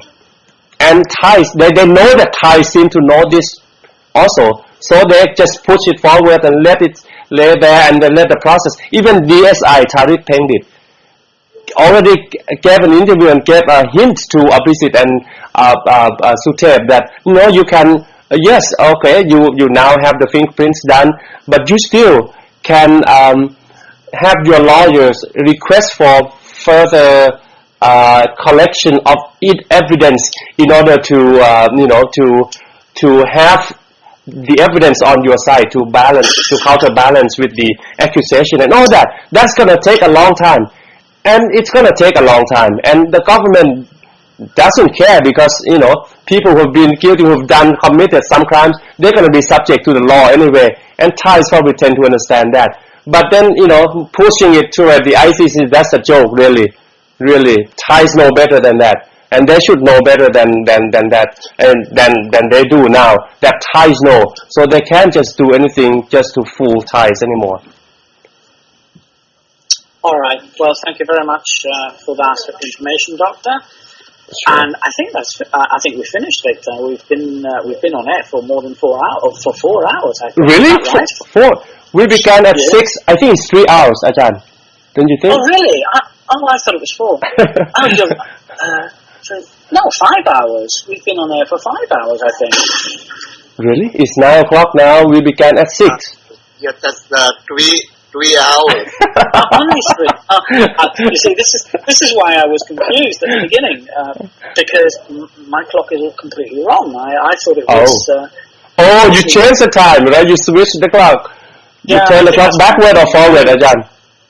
Because I said at the beginning of the program that my clock was wrong, and I thought we were going to start at 4, and it's because of the changes that we have to calculate between Bangkok time and Central European time. I'm getting all confused now. I thought we'd been on air for 4 hours, but we haven't, of course, have we? No, it's only 3. Okay, that's good. Have we got time for another record, and then we say goodbye, Doctor? Victor? Yes. Okay. Okay. Yeah, that would be a good idea. Yeah. Do you have more to say today, Ajahn Emilio? I think I will leave the summary for the next show, my show in Thai. I'm going to have one final show for the year, and then I will bring the points that you have mentioned, all your wonderful quotes today to deliver to Thai fans. Yeah? Okay. So we are going to conclude the program today then. Okay. All right. So me or you? Why don't you go ahead and do it, Ajahn Emilio? I think you do it wonderfully. All right, Doctor. Thank you. It's a real honor. Sure. My conclusion to today's program is always look at the past. Remember what has happened in the past and put it into context in the present. I think Thai people forget too quickly their past, and that needs to change. Maybe I'm wrong, but I get the impression that Thai people forget things very quickly, and I think that it's necessary to remember what has happened before and put it into the present. Especially when you think about the promises that were made in the past to Thai people, the actions of the people who now claim to be representing Thai people, and referring to Thai. Remember what happened after the 2010 massacre. Thai was silent for almost a year. They did nothing, but other people like Sudichai Sadan and the people who are suffering in prison, charged with lèse majesty, kept talking. They didn't stay silent. They continued to tell Thai people about fighting for their rights, etc. Why should Thai people be loyal to Thai and not political prisoners? Lèse majesty prisoners continued to risk their lives. They continued to risk their freedom, and they didn't stay silent. Yingluck made many promises about human rights. She's making more promises now. She's asking Thai people to help her with the referendum. But she hasn't helped us. She hasn't helped political prisoners, and she hasn't helped you. She has only helped her brother. Don't give your support so quickly. Think before you make decisions, and look back at the past before you look at the future. And that's what I wanted to say. Well said, Ajahn. Woodside, do you have your own statement? Yeah, I have a little bit. Please. What I can say is why I don't love the king. Okay. Because since the year 2006, the military coup in Thailand, the words I love the king is gone from my heart because of and the midnight of this September 19 year 2006 who decided up for the military coup. The king and his wife come to sit back, relax and sign up for freedom for this dictatorship and military coup. That's why it's the worst love the king is gone from my heart. That's why I say why I don't love the king. That's my word for tonight. Thank you very much. Doctor, do you have anything to say? Sure.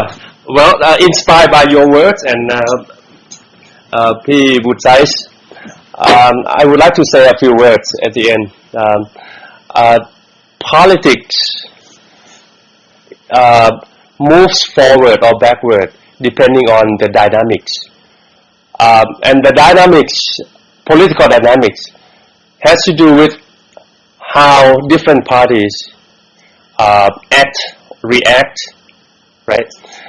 And for the upcoming year, which is going to be our future, now our future, but it's going to be our present in very not many days, in a few days, it's going to be a new year.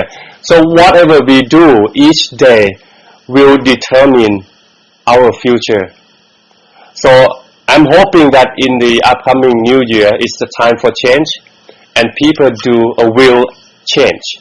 Okay, we need the change that we need. We need to be the change that we would like to have.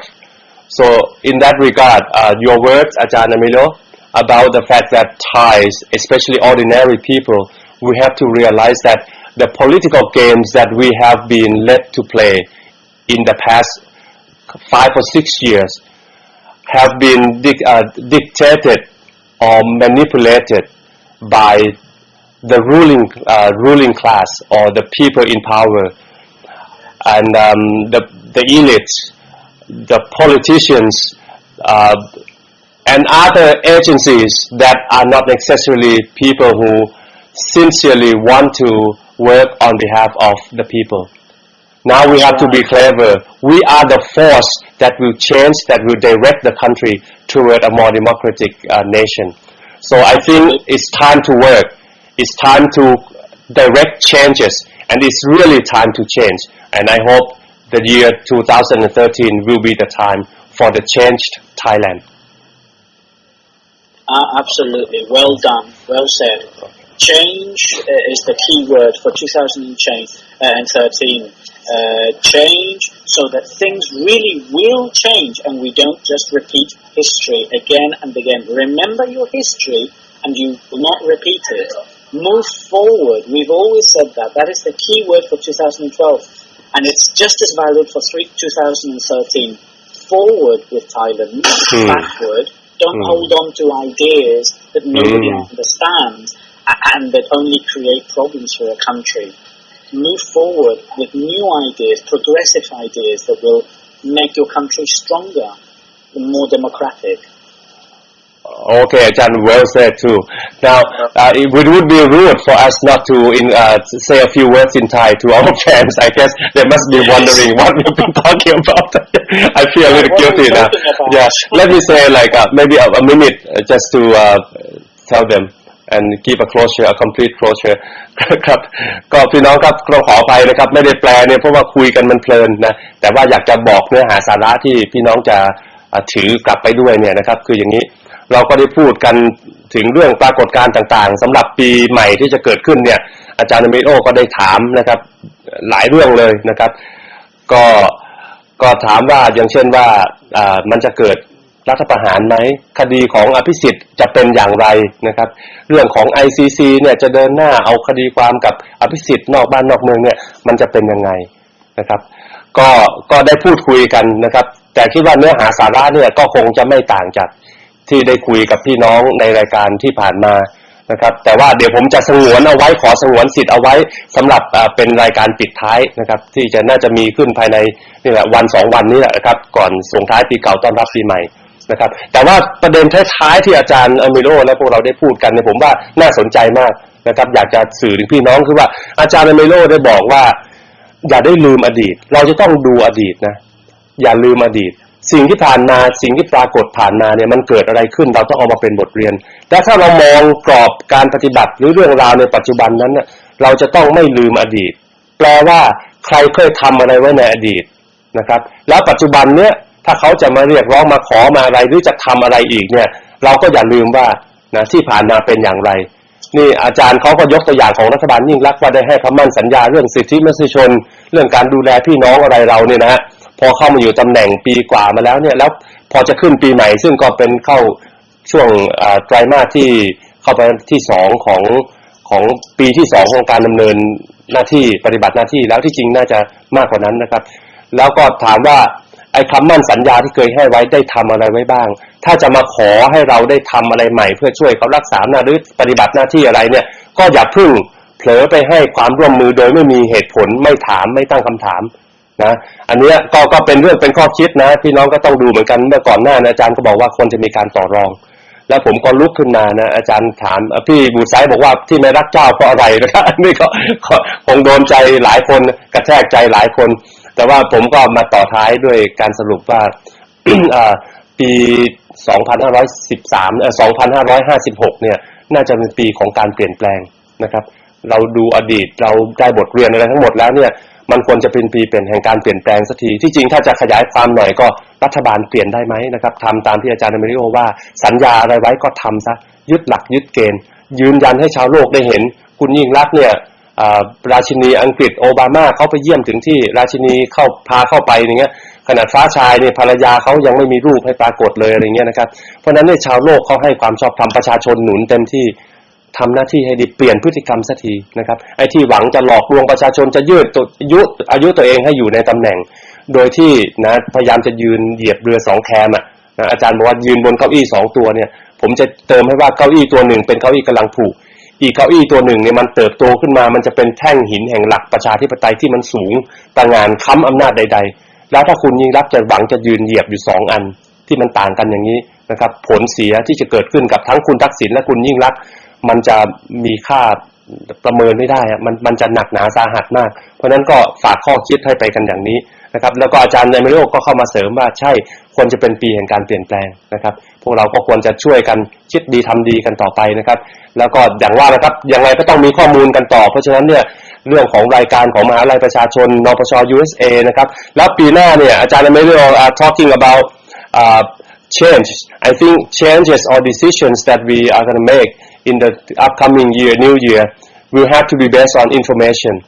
And of course, we are hoping that you, Ajahn Emilio, will be able to work with us in promoting human rights and also in educating people about all these wonderful ideas and knowledge and information that you have shared with us so far, and more to come. Yeah, of course. I mean, you can always depend on me. Thank you. I never give up. I never give up, and neither do progressive red shirts. They know that. Well, Emilio should know that. It's pointless using repressive measures against people who have different ideas and who are simply trying to express an opinion which they believe will make a country better. And that's what we're doing. We are trying to improve Thailand, to make it a more modern, trouble-free and peaceful country. We wouldn't be doing this if we didn't believe that. And it makes no difference how many people they arrest and how many people they persecute under this repressive law. People will continue to, in the next year, people will continue to express their opinions, to speak freely and to exercise their right to free speech. And I, for one, will do whatever I can because I think that the issue of human rights in Thailand is an important one, and it has been swept under the carpet a little bit, and we need to change that. We need to support all political prisoners, and we need to send out a very strong message to them now. We need to say to them, look, we're still here, we haven't forgotten about you, and in 2013 we're going to continue speaking up for you, we're going to continue supporting you in any way that we can, and that's a promise. Thank you so much อาจารย์อเมริโอก็ได้ให้คำมั่นสัญญาว่าจะสำหรับพี่น้องแสดงก็จะคงจะไม่มีถอยหลังอยู่แล้วเราจะสู้ต่อสำหรับพวกเราที่อยู่ทางนี้อาจารย์ตัวเอมิลิโอเองเนี่ยครับก็จะช่วยกันต่อสู้อย่างไม่มีหยุดหย่อนแน่นอนอาจารย์ให้สัญญาว่าจะช่วยต่อสู้ทั้งด้านสิทธิมนุษยชนแล้วก็การผลักดันเรื่องของการช่วยนักโทษแล้วก็เรื่องของการผลักดันสร้างเสริมประชาธิปไตยนะครับก็เดี๋ยววันนี้คงมาถึงตอนท้ายของรายการแล้วเดี๋ยวให้พี่วุฒิไซด์กล่าวอำลาแล้วก็จะขอบคุณท่านผู้ฟังเรื่องอะไรก็แล้วแต่เชิญเลยครับปิดรายการได้เลยครับพี่ Yes, I would like to thank you for your doing this special program for the review last year, year 2012, and predictions for the next year. Yeah, I really love this program by you and with what part of it is what they call it well done. And thank you at you all. Yeah.